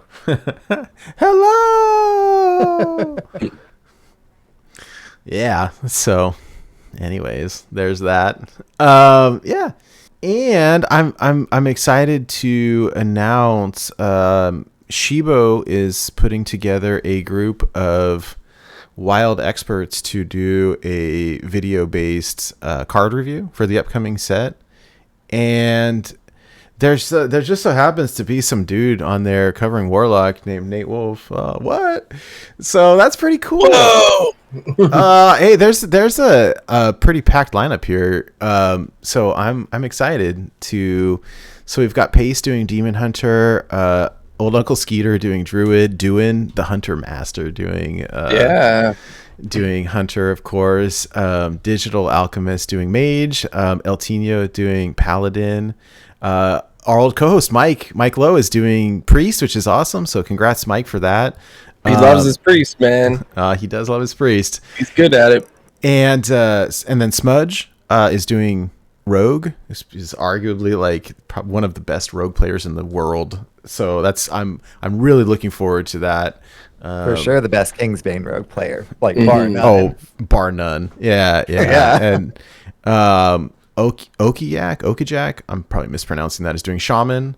I'm doing Warlock, which is really fun. I'm excited about that. And then Ramen You Joke is doing Warrior, which is awesome. So that'll be fun. I'm really looking forward to that. If you're not familiar with Shibo, he makes wonderful video content. They're very funny with great animation and some great content. So I highly recommend you guys all checking that out. So we're waiting on the card reveals, and then I'll be getting some direction from Shibo on how we're going to do all this, but it should be some fun. And yeah, I'm looking forward to that. Excitement abounds. Right. Well, that'll be fun. And yeah. So more info. Stay tuned. But that'll be great. And yeah. So anyways, we also had a new meta snapshot come out this week. Tempo Storm. Yeah. Well, that's always fun. And we've had many people from the Tempo Storm team in the past guest on our show. That's always fun. And so I always like to see where they're coming with this. For today's show, I just grabbed the tier 1 and tier 2 snapshot. I didn't look at tier 3 and 4. I'm happy to talk about it. Nothing really has changed. I mean, frankly, I think that this is probably the same spot that we were in last time, although I think last time there was like an honorable mention to the Steeler Warlock. But so we had in tier 1, Dark Lair, Warlock, Reno Priest, Odd Paladin, Secret Mage. Right, surprise, surprise. And then in tier 2, Kingsbane Rogue, Pirate Warrior, Mozaki Mage, Odd Rogue, Discard Warlock, which I have not seen in ages, Aggro Paladin, Galakron Shaman, Big Priest, and Cute Warlock, which they're talking about like the all the zero cost minions with the discard mechanics and the buffs and stuff. So any surprises here to you all? Kenray, do you see anything out of the ordinary here, or this is kind of what you expect? Looks normal. Right. Yeah. I didn't say we'll see. I mean, that's looks pretty normal to me. They did title this meta report Deja Vu, which I think was very fitting. That's funny. The only thing like a little bit, right? Glare, Reno Priest, Secret Mage. Yeah, pretty much, hey? Yeah, there's no surprises there. I mean, that's kind of, whatever. The only thing that stands out to me, like you said, I know Discard Warlock isn't around very much, but they seem to think that it's still really strong. And the Odd Rogue. I cannot tell you the last time I actually versed an Odd Rogue, but it seems to be, it's in tier 2, and it seems to be good. And I do miss playing the deck. It's a really, really fun deck to play, but I have not run into it on the ladder. Have you guys seen Odd Rogue much at all? I want to show you guys something. This is interesting. I mean, this is in a vacuum, right? I saw 0 Odd Rogue, by the way. I haven't seen any in a while. This is my Legend Climb stats here. So it was not a lot. It was 45, 46 games, 47, whatever, right around 50 games, a little bit less than that. Mage is almost 50%. Like, it was just absurd. Yeah. Blue Train helped me quite a bit. Like, I thought it was like a losing matchup. Blue Train says, hey, no, you can win, and here's how you do it. You cannot let them, like, even if there's a board, you can't let them get off their rigged fair game. Like, you have to hit face every turn, like, to block the draw. And once I started playing with that mentality, my win rate like skyrocketed. I was like, okay, that worked well. But like, this is crazy. Rogue was very small. The rogues that I did see, it was Kingsbane. I mean, that's me personally, but I thought this is ridiculous. So I don't know. Have you guys seen anything? Is this similar to what you all are seeing, or is this different? Yeah, that's pretty representative for me as well. I think I'm seeing a little bit more paladin than you are, and a little bit less rogue. So like, kind of shrink the paladin one, or shrink the rogue one down a little bit and flip them. But yeah, it's about the same. Small sample size for both of us, though. It is. It's in the grand scheme small. of things. Kenray, what were you saying? I do not have like deck tracker stats, so it's off my memory. Where I play, it's like very, very greedy. So there's Shadowwalks, there's Mutinous, Reno Ticketus, there's Alignment, there's DMH, there's Reno DMH, and like it's not I'm the secret mage player here. I farm it. It's good though. I mean, it's good. Yeah, all the alignments. So it's like, and then I still play. There's still glare, obviously, and like, but it's like much more greedier. Yeah. Okay. I will make one note that I thought was pretty funny over this past week or so. I've seen a lot of like Shutterwalk Shaman, some of it's Reno, some of it's Galakron, some of it's whatever. And I've won so many games because people are playing ice fishing with the Toxfin and the Flurgle, but they're also playing Mutinous. And so when they play ice fishing, half the time it pulls mutinous and they can't clear my board. Like that's how you lose as pirate warrior. Like they clear your board enough times, and I've seen people drop mutinous and it eats a 1/1 pirate. It's like, sucker. and so I don't know. Like I am not a shaman main, but like I think personally you wanna like that combo is so deadly of the Toxfin and the Firemaster Flurgle or whatever. Yeah. That it's like, don't pollute your ice fishing with the mutinous. That's my recommendation. Or rather, I'm playing lots of Pirate War. Please pollute your Murlocs. Keep doing it. Yeah, I guess it all kind of depends on your pocket meta. Like if you're running into like Kenray is a whole lot of really greedy decks, then being able to pull out like a combo piece may be more important than dealing with a board cheaply. That's true. So I guess it kind of depends on your pocket meta. Like it's it's not strong against your pirate warrior, right? Like you love to see it, but I was trying out, like Kenray mentioned, I played one game of Reno double Nizath Dead Man's Hand warrior. I won, and then I got like shamed into playing Pirate Warrior instead because it was going to take a year to grind out wins with that deck, but it was fun. My opponent in that game, their mutinous ate my mutinous, and I was very sad about that. Rip.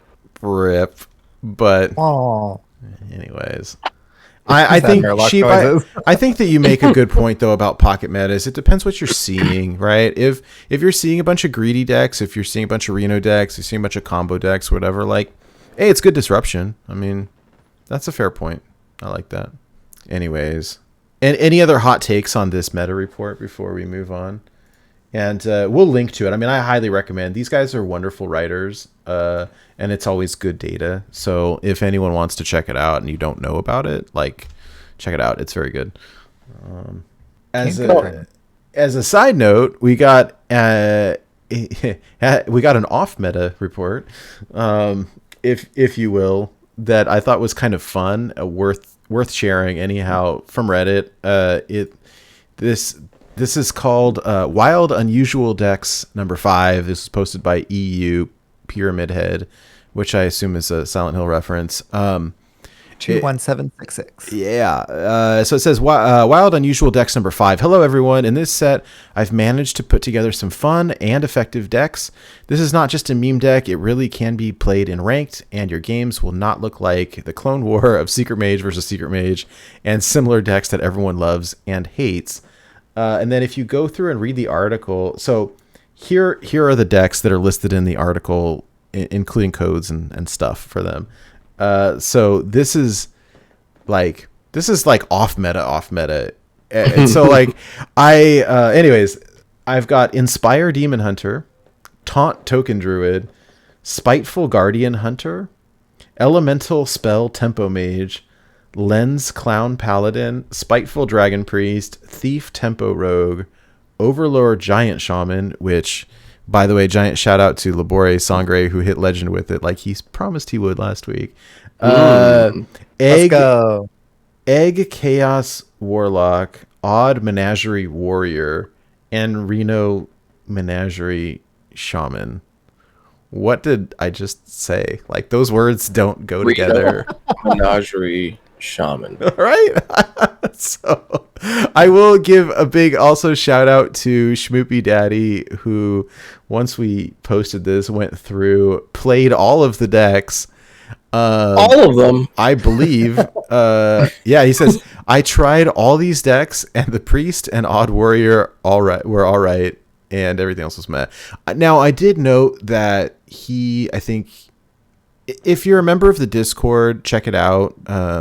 I posted this in our tier list category because I wasn't really sure where else to post it. Sounds right. But he had mentioned, like, hey, some of these lists are really interesting ideas. I remember him specifically talking about the Demon Hunter one and saying, like, I swapped out some cards to make it something that I liked better, which I thought was fun. And so there's some fun content there. And it depends what you're looking to get out of the game, right? I had this conversation with someone over the past week. Like, I think the context was along the lines of, hey, I'm almost at 1K wins with all my classes. Then what am I going to do? And I think it was, the comment was like, have fun. And I was like, what's that? I forgot how to do that. I was like, well, on the flip side, winning is fun. So there's that. But there's achievements. I forget sometimes because like I spend so much time like tryharding on this game that like you can play it for fun actually. So I think that I kind of like this idea, but. Speaking of fun, I think that I'm going to have to get some breakfast and try out this Egg Chaos Warlock because that looks like so much fun.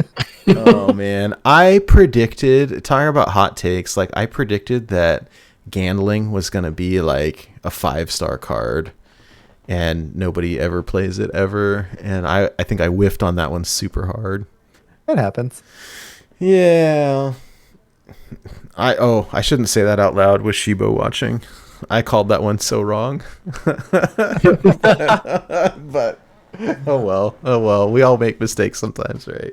It's all about making the bold claims, the bold takes. There's potential. What I love is when a card sucks on release and then like 2 years down the line it's really good. It happens.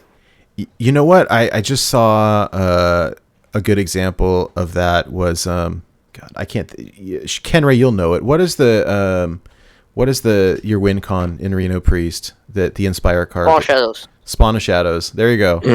That card, like when Grand Tournament came out, that card is hot garbage, right? And years later, like that's your win condition in Reno Priest, like or part of it anyhow. And so every cut in Grand Tournament became better because of Jen and Baku stuff like that. Mm-hmm. Yeah, I like that. So there's potential. I mean, I hope that someday I'll have like a viable zoo egg list that I can play. I guess we'll see. Or even like lackeys or something, right? I mean, you could do it, but you wouldn't have 11x anymore. Oh, sad. I'm just gonna cry salty Murloc tears. As someone who has had and surrendered my 11x, I have to say they both have their own positives and detriments, but I don't feel like I need to play only the best decks anymore, which is the positive. The detriment, of course, is the climb is much more arduous. Yeah. All right. I've actually seen someone. I saw Outlaw playing Clown Paladin in top 10 Legend. Wow. I love it when people do that, though. It takes guts. Yeah. It takes guts, and I also think that there's some merits there. Like we play the most refined decks, but I've been saying this for ages that I think there's undiscovered decks or decks that like don't appear in these meta reports that are probably really good. I think Corbett earlier this week is sitting in like top 10 with like a Death Rattle Demon Hunter. Definitely. And it looked solid, I think. And then Jordan was playing it, but we posted in the Discord. Jordan's been playing it, went 10 out of 10 game win streak with it. And so like, hey, that's cool. You don't see that in tier 1 or 2 on this meta report. So there's some merit there for playing off meta stuff. So plus you get bamboozle people, they think you're playing Op Paladin, then you play Clowns on turn 5. That sounds like so much fun. That sounds like so much fun. Like a blast. Shifting gears a tiny bit, what have you all been playing? I mean, Sheep, let me talk about you first, and then I'll jump into the deck that I've been playing. And I think Hydra, we had played that same deck together. So yeah. I've got this. What is this Demon Hunter deck over here? Yeah, so I've kind of been taking it a little easy and wild. And today in particular, I've decided to go a little hard in on trying to get some achievements. So I'm working particularly on sigils and the Taint Heart Tormentor with this deck. So it has all the sigils. Are they good in this deck? No. But the point is to get 200 of them, and I'm only like 30, 40 away at this point. So, definitely getting there. The Taint Heart Tormentor aspect. So, built this basically like a big demon hunter, with, of course, the sigils kind of thrown in there as well. The big kind of downside for Taint Heart Tormentor is that if your opponent kills Taint Heart Tormentor with the spell, even though they paid 2 extra mana for it, it doesn't count towards the achievement. So that part's taking a little bit longer than I anticipated, because I was like, wait, I played 2 Taint Heart Tormentors this game. They killed them both off with spells. Why did that not increase my counter by 4? Turns out it's because they killed it with it. It doesn't actually progress towards the achievement, which is unfortunate. Yeah, but, that's a little rough. Yeah, so it's fun. It's a big demon hunter. Other than this, I've also been playing my aggro druid and stuff like that. But I bring that here quite a few times. So this is the other kind of like a more interesting thing that I'm playing these days. And in particular today, I played a decent amount of it today. Am I crazy, or did I hear that there was going to be sigil support that was going to make it easier in the future? So I think what they were talking about for that one was the addition of the 3rd sigil, sigil of summoning. I think that's correct. Yeah. Okay. And in my experience, honestly, all of them are pretty decent. Sigil of Flame is kind of a double-edged sword, but we're playing big demons, so sometimes I want to do something like, drop a Fell Summoner and then actually have a way to kill it to get an Illidari Inquisitor or a Taint Heart Tormentor or my one Ancient Voidhound out of my deck, out of my hand. That's a way that I can do that if my opponent is playing a more control-oriented thing. Like I said, I'm just basically trying to work on the achievements. I've actually been climbing a little bit with this, but I haven't quite hit Legend yet because I've just been taking it easy in Wild in particular. I haven't hit Legend either one yet, but I will before the end of the month, that's for sure, in both. But I've also been climbing with like this. So that's awesome. It's been fun. What about y'all? I know that y'all were talking about your co-op. Tell me a little bit about that deck. Yeah, so this is basically your kind of classic pirate warrior. I mean, this is different. This is different than what Hydra was playing the last time. This is the list that I got from Blue Train, who got it from Sunday and swapped out. I think the only difference is it's got Sky Captain Crag instead of Leroy Jenkins. And honestly, like, I don't recommend crafting Crag. It's cool, and a lot of times I play it for way less than 7 mana, and it goes face the turn you play it. What is it, a 4/7 or something? Like, it's got high, lower attack, high health, makes it difficult to deal with, and it's fun. Hydra has a gold one. It's very impressive. That's the ultimate whale move right there, is a gold Sky Captain Crag. Yeah, I couldn't help myself. I did that a few months ago.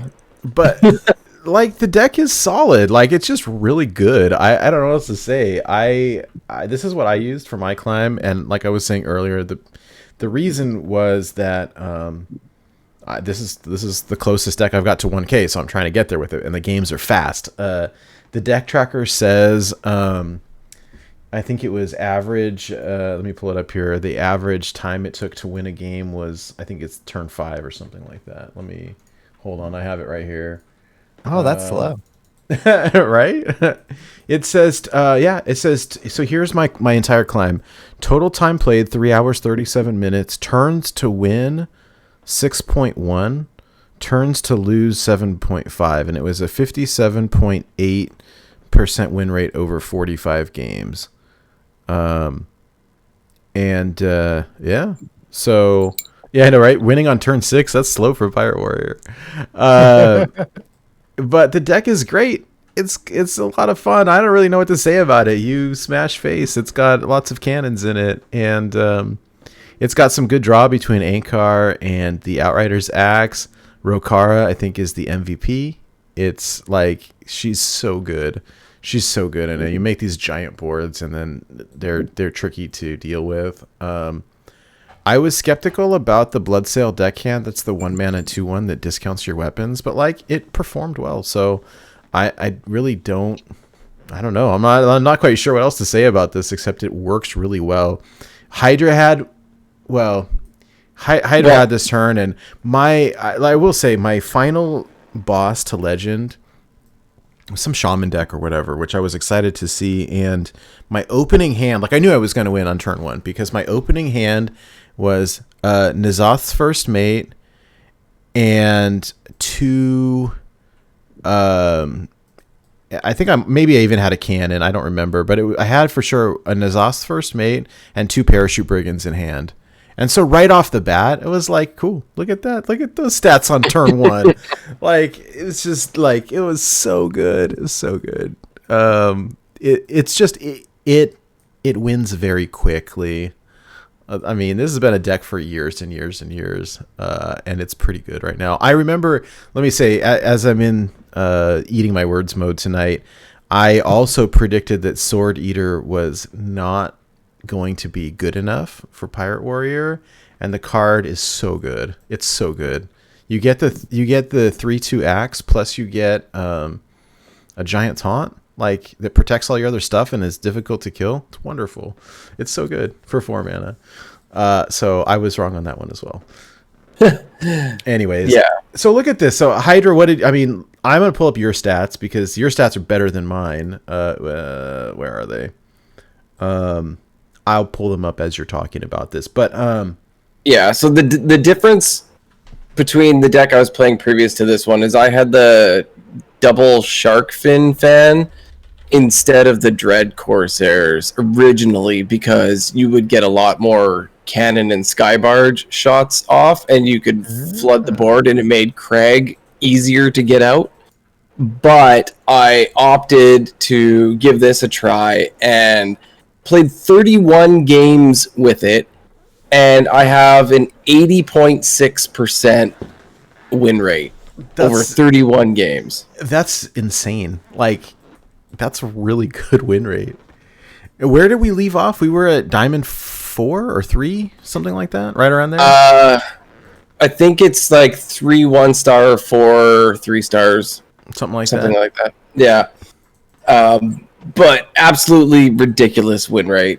It's just so solid, and while I do miss getting the extra shots off with Sharkfin Fan, I do think that the Dread Corsair is just kind of more solid with having all the weapons in the deck, because you have just so many. You got the 2 from Sword Eater, you got the axes, and you've got the Ankar, and possibly if you're going to use the N'Zoth's First Mates to trigger it, to get it cheaper, like, what is that, 7? 7, yeah. So, yeah, pretty solid. Absolutely love the deck. I've always loved... Actually, that's not true. I haven't always loved Pirate Warrior. I was a hipster and refused to play it when it first came out. It's true. I actually disenchanted a Golden Patches that I pulled in Mean Streets. Ouch. And guess what? Recrafted it years later. Attaboy. I like it. That got me to put my headphones back on. Kenray, what are you playing these days? Like a roulette of decks. It's like 6 different decks. So Reno Priest, Reno Shaman, Reno Warlock, Reno Mage. Okay. And like Secret Mage. Yeah, so like I do this thing where I play Secret Mage. Like 5 games. Then I switched to LPG, and then I keep doing that until I confuse my opponents because they have no idea what I'm playing. Do you see a lot of the same people like over and over? Yes. Okay, that makes a lot of sense. Then I like that. It's And like once I tried Pirate Warrior, I keep playing Pirate Warrior. Then I switched to Big Warrior, and I confuse like them, and it ruins their mulligan, so it's pretty fun. And like obviously I just play Reno decks because it's fun, and like to counter all the greed. Nice. You're gonna be rich. I noticed Labore did that recently. He was playing Celestial Alignment Druid over and over and over again in top 200, and then like for weeks, and then switched to Big Druid. And everyone's like, "What?" Because he was getting ratted and low vet a lot, so he didn't want to play the combo version. He just tried the big version. Yeah, too many rats and everything, and then people used rat on his Big Druid and just started pulling out the big boys. It's so smart. It's so smart. That's some good. Awesome. Yeah, I love it. I love it. Hey, I noticed you had mentioned that you don't use a deck tracker. Like, are you playing on mobile or are you playing like on PC and just not using one? I tried to download it, but it didn't work. Interesting. I mean, honestly, like if you can play without one and do well, like you're better for it. I mean, they're cool, and I think the thing I like the most about the deck tracker is just having the stats. Yeah, I would want it for the stats. I don't need it for like other things. But yeah, if you start relying on it for actual deck tracking, like it can be detrimental to you start relying on it and then you can't play without it, and so there's that. Yeah, I play about 70% of my games on mobile, and which is a lot of them, right? And whenever Arcane Tracker like just wasn't a thing anymore, which was the Android version of HS Replay or Hearthstone Deck Tracker, something happened with the way that the UI or the shell or whatever was doing it, and essentially they couldn't physically support it anymore. And whenever that went away, at first I was just lamenting it, and now it's like, oh, part of my process of learning a deck is playing on mobile, where I don't have like a, even before, I could tap a thing and look and see what I saw, see what all I've played, see what all I have.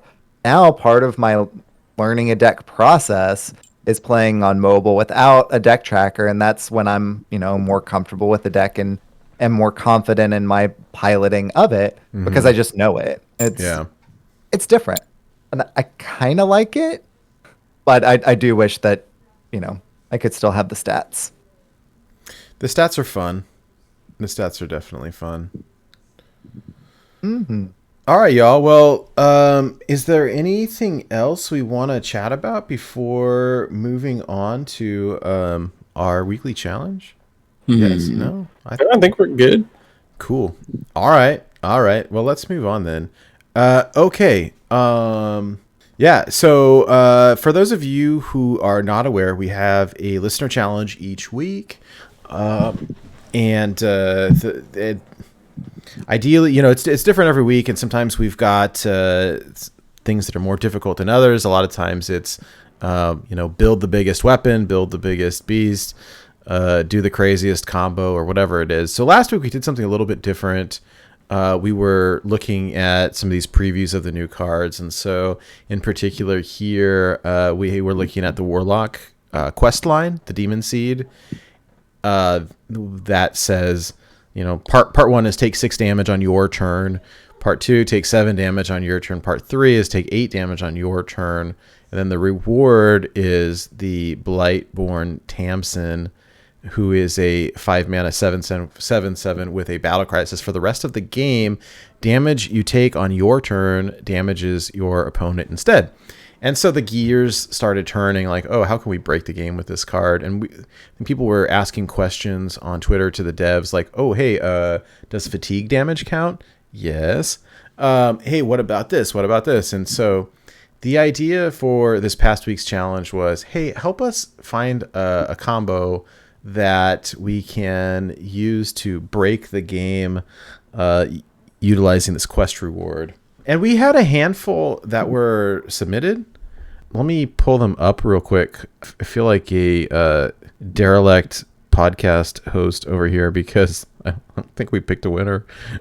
Yeah, I'll edit this part out later. Whoopsie. It'll fix it in post.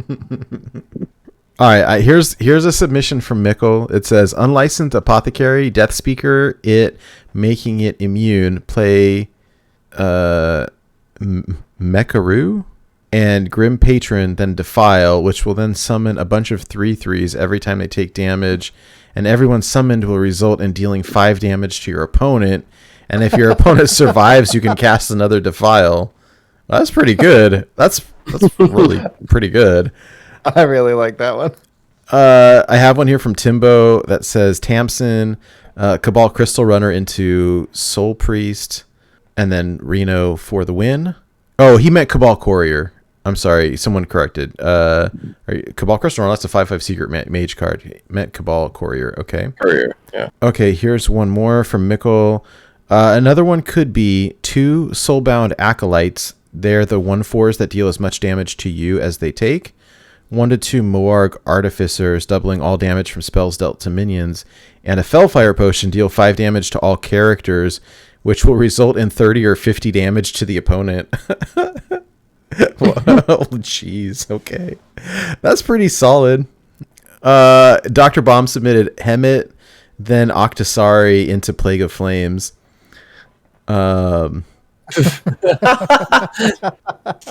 These are pretty simple but elegant. I love it. These are pretty good. And then one from Kenray. I was thinking of putting the quest in a Mechathune type of build, so you turbo draw your deck, take damage, and cards like Spirit Bomb, Shadow Blast, Crystallizer are great.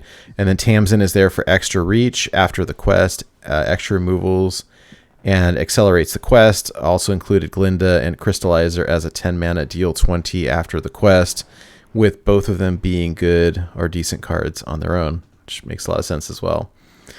You also run Altar of Fire in that deck, Kenray.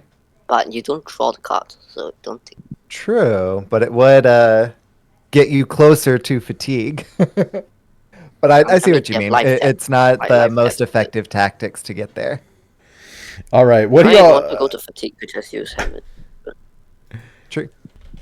What do you all think? I think we might have to give it to Mickle on this one. There's 2 separate ridiculously creative suggestions here. Is his the first one with the Mecharoo Grim Patron No, one? this one's the more artificial. He's got 2, right? No, yeah, he's got 2. So the first one is the Apothecary, Death Speaker, Mecharoo, Grim Patron, Defile.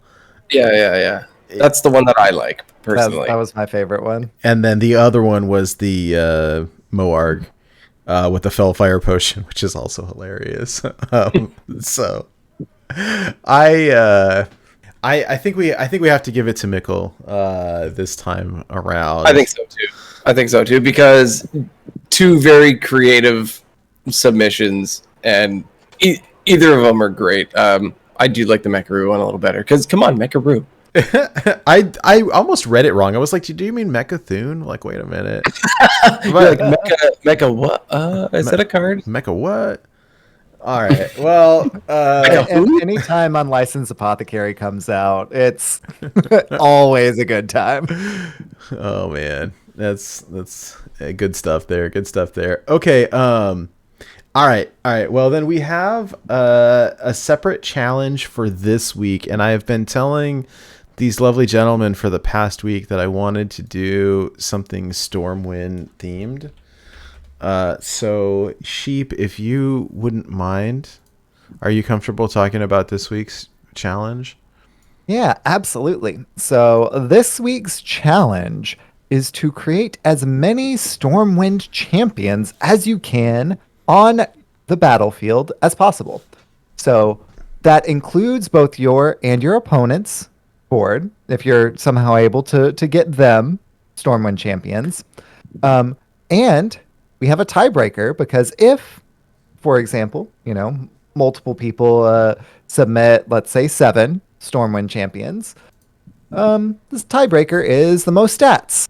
So if you're able to buff them up, besides them buffing just each other, stuff like that, then that is one way to tiebreak. And if you have the exact same stats as someone else, then it's whoever submitted it first. Nice. Okay. But we're hoping that it's the most amount of them. Like, really, the hint there is, yes, it's easy to get 7, relatively speaking, easy to get 7. Getting your opponent to have Stormwind champions as well is where you might be able to enhance that beyond the normal 7. Right. Well, and I think I love having the backup of the stats. And so, hey, if you get 7 1/1s, that's a lot different than 7 7/7s. There's ways. There are a lot of interesting ways. So I don't really want to spoil anything. I think we were talking about it a little bit before the show, and like we all came up with a few different ideas. And so, the interesting piece is they're all going to buff each other as well, and so that'll be fun. And this is sort of a way that people can one up each other too. So I expect that this is something where people will. Well, ideally, what I'd like to see is, hey, someone will post, hey, I've got 3. Oh, I've got 4. Oh, I've got 7. Like, oh, look, I've got 7 and my opponent has 2 also. And then we can start seeing how big they get. So that'll be a lot of fun. So yeah, someone has a question about the rules. Like, okay, how do you share the results? So that's a good segue for us to explain how this works. The weekly challenge is good for this week. We will announce the winner on next week's show. First off, what do you win? You win 2 packs on us, and you get bragging rights, of course. Now, the way that you submit your results, you've got to join our Discord server. Look at what a good Nightbot. Oh, sheep, thank you. You join our Discord server. There is a channel in the Discord that's called Weekly Challenges, and you would share your results there. And so that gives us a place to go to review these. You got to share your screenshots with us there so that we can see them. And it also not only is good for us, but then it lets everyone else in the Discord see what you're up to and try to beat it. And so then the rules about how you can go about doing this. We are slightly nicer than the Hearthstone devs. This does not have to be done on ladder. It can be done on the ladder, standard or wild, or in casual mode. It cannot be done against a friend. It cannot be done against the innkeeper. It's just too easy. So we won't make you tank your rank, but you can't. We can't make it too easy for you either. You could try it in Classic, but I wouldn't recommend it. If you do it in Classic, you get like extra super bonus points. This is one that it's actually possible in Classic. I suppose, like Faceless Manipulator exists in Classic, right? I mean, Wow. I guess if you and your opponent both did it, you could have 4. Is there more? I don't know. So you could play 1, you could play 2, your opponent could play 2, and then you could play 2 faceless. So you could each have 4. So you could have 8 total in Classic. Yeah, but you can't play against a friend. If you manage to do that, like you win the whole show. I don't know. Yeah. we'll just give it to you. Yeah. So.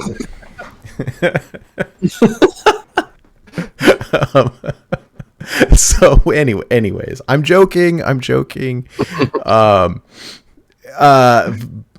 yes, that is the challenge for this week. Stormwind themed challenge. So that's exciting. Pull the might of Stormwind. All right. Okay. So before we wrap up the show, I would like to give away some cards over here. Y'all are cool with that. We have this mega bundle sitting right here, prime for delivery. So Short delivery. Let me put it up on the screen real quick. I'm sorry, everyone that has to bear with us as we The wheel is coming. as we muddle through this live, but I promise it'll be worth it. This is how we actually get it on screen with everybody's names in there and all that, so that you know that there's no shenanigans afoot. Yeah, no, this is yes. By us doing this live, this absolves us from any accusation that we're giving it away to our friends. I don't. All right. I like the Home Master's comment. It's actually endless pyroblasts, and we're all dead. The end is coming. I knew it. I love it. All right, here we go. All right, now before we do this, let me just say there will be more giveaways after this. So after this, we will talk about the one that we'll be doing in Discord, and then there will be 2 more next week. So a total of 4 giveaways, which is really cool. There's 1 for this mega bundle, and then 3. So this mega bundle, courtesy of Shokunin, the executive producer of our show, who has gifted this out of his own money. The way this works is that he has given me money via BattleNet gift card, and I will then purchase this for the winner as a gift. So we have to be BattleNet friends for a short period of time before we're eligible to gift stuff. Yeah. Okay, cool. All right, I'm going to click go then. All right, y'all ready? Let's do it. Time's up. Let's do this. Let's do it. All right, 2 arms, men. Are you here? 2 arms. Are you here to claim your prize? There they are. Yo, hey, congrats, 2 arms. Hey, congratulations. Yeah, congrats. That's super cool. So, hey, we'll be doing more. This is not the last one. We have more. All right, so we do have one more giveaway that we're going to be doing this week. We will announce it, I suppose, on next week's show. Is that how we want to do it? Sure. Yes. I like that. So we've got, we'll be giving away one more standard bundle via Discord on next week's show. And then we'll do another live giveaway on next week's show. So if you're listening to the audio version of this and you want to come back and watch the live version, you got a chance to win another one next week. And then we'll be posting one in Discord. So the idea, Sheep, I really liked yours earlier. We created a new channel in our Discord called Contest Entries so that this stuff wouldn't end up like spamming the rest of the Discord, and so that we could find this easier. Sheep, can you remind me of your suggestion again? Absolutely. So to enter in the appropriate channel, share your most positive experience with the Hearthstone community. So had a fantastic match against someone, talked to someone afterwards, and it was like, hey, let's be friends, and like made a great friendship like I did with these fellas. Whatever your interaction was, put that in the appropriate channel in the Discord, and that will be your contest entry for this go around. Yeah, 1 per person, please. And yeah, you're welcome. What the goal of this show really is to spotlight the wild community and promote community, and so and positivity is wonderful. Yes. So we want to know about positive experiences, and if you want to shout out, a streamer that you like or a content creator or something, that's great as well. We're just looking for positive community stuff. So yeah, the Born to Be Wild Discord. For those of you who are listening to this later, the best way to find the Discord is if you go to our website. It's borntobewildhs.com. Click on the Find Us page, and there's a link to our Discord there. It's a very fun, lovely, wonderful place full of magic. So I recommend it. We will announce the winner of that giveaway next week on the show. We will do another live giveaway next week on the show, and we've got a 4th one as well. So very exciting, very exciting. Before we wrap up for the night, did want to say one more big thank you to Shokunin, who is the executive producer of our show. He is the one who supplied this this mega bundle tonight. Also, big thank you to Blizzard, who provided us 3 codes to share with all of you. Also, a big thank you to all of the patrons of our show who have so generously support us. So big thank you to Disruptor 108, Claudette G, Daniel B, Wildcard, Aramorn, Ben from Work, AJ Gomez, and Number Theory. Thank you all so much for supporting Born to be Wild. If you out there watching or listening, you're interested in supporting our show financially, you can visit our website at borntobewildhs.com. If you click on the Find Us page, there is a link to our Patreon there. We are in the process of kind of updating the rewards tiers to provide some fun rewards. So we're not quite there yet, but if you're interested in supporting us, there's some things there that you can check out. Please don't feel obligated to do so, but we do appreciate it when it happens. We do have Twitch emotes, so if you're somebody who is on Twitch a lot and you are interested in using our emotes, we have got some. They're very cute dragon emotes of our little mascot Nas over here. Also, big shout out and thank you to Firestone Deck Tracker, who has graciously provided us with premium accounts. It's been a blast working with them and using this app. There are constant updates and the UI is absolutely gorgeous. So recommend it. The stats are also very fun. We referenced a bunch of them tonight. So that's been nice. We are in the process of moving our merch shop. So unfortunately, so Wildcard and his wife were running our merch shop for a long time, and their shop is going offline, moving to Etsy, and liquidating some of the supply there. And so unfortunately, the side effect of that for us as a like a print by order merch shop is that we are in need of finding another place for that. Not a big deal, but merch is temporarily not available. So when we figure it out, we will let you all know. We'll be back. That's right. Stay tuned. Absolutely. All right. Well, that's it for pimping our stuff. Kenray, thank you so much for coming on the show tonight and hanging out with us. I appreciate you waking up early and yeah, it's been an absolute pleasure to have you on the show and to be interacting with you. Gosh, very often in Discord and everything. So yeah, thank you very much for coming on. Thank you. It was very fun, and yeah, it was fun.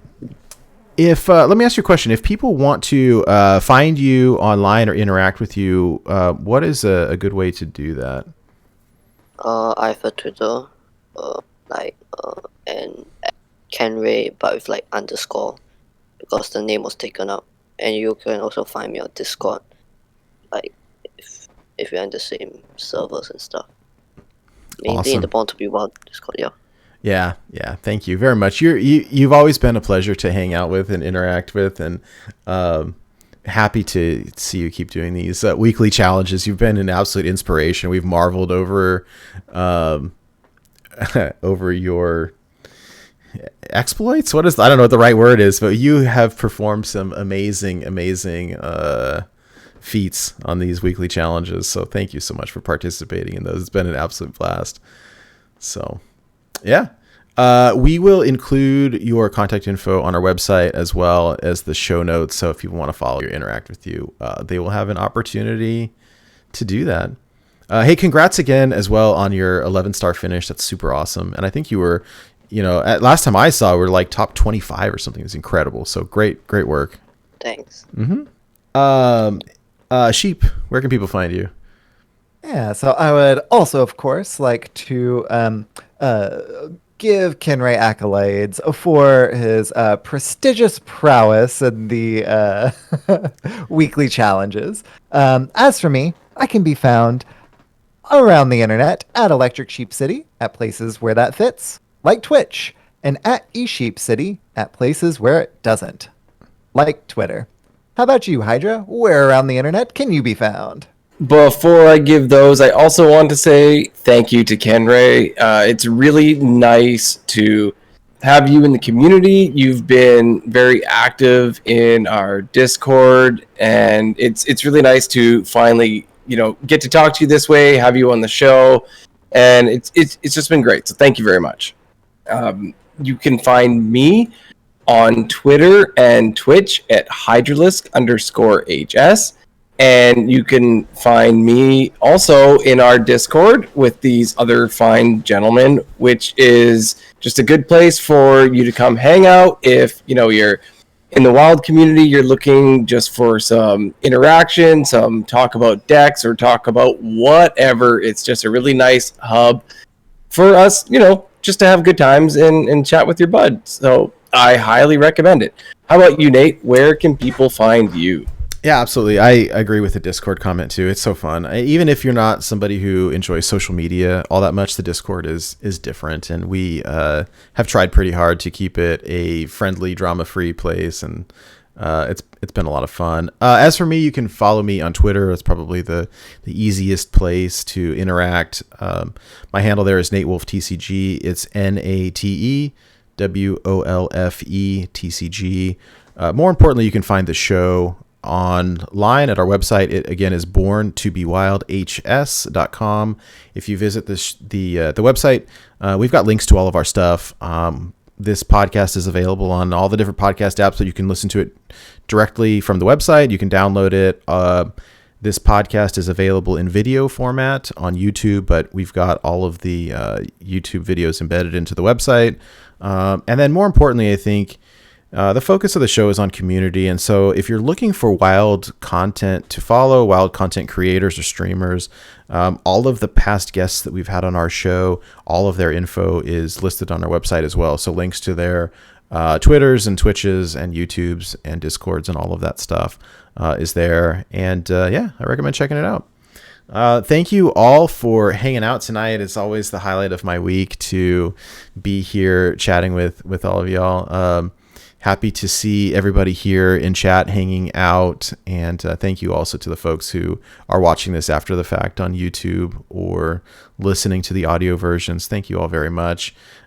We have some fun things in store for you in the coming weeks, so I don't want to spoil things too much, but we have some fun things coming up. So please stay tuned. For those of you who are new here, we record live every Friday night, 6 p.m. Pacific, 9 p.m. Eastern at twitch.tv/BornToBeWildHS. And that is a wrap for us. We will see you all next week for another new episode of Born to Be Wild. Cue sheep saying, wiser words were never spoken. And you heard that. Don't forget to use your wild cards. Bye. Oh man, that's great. I'm just sitting here waiting for it. Wow. Does I just switch it up on you? Let's go around. Wow. Born to be wild.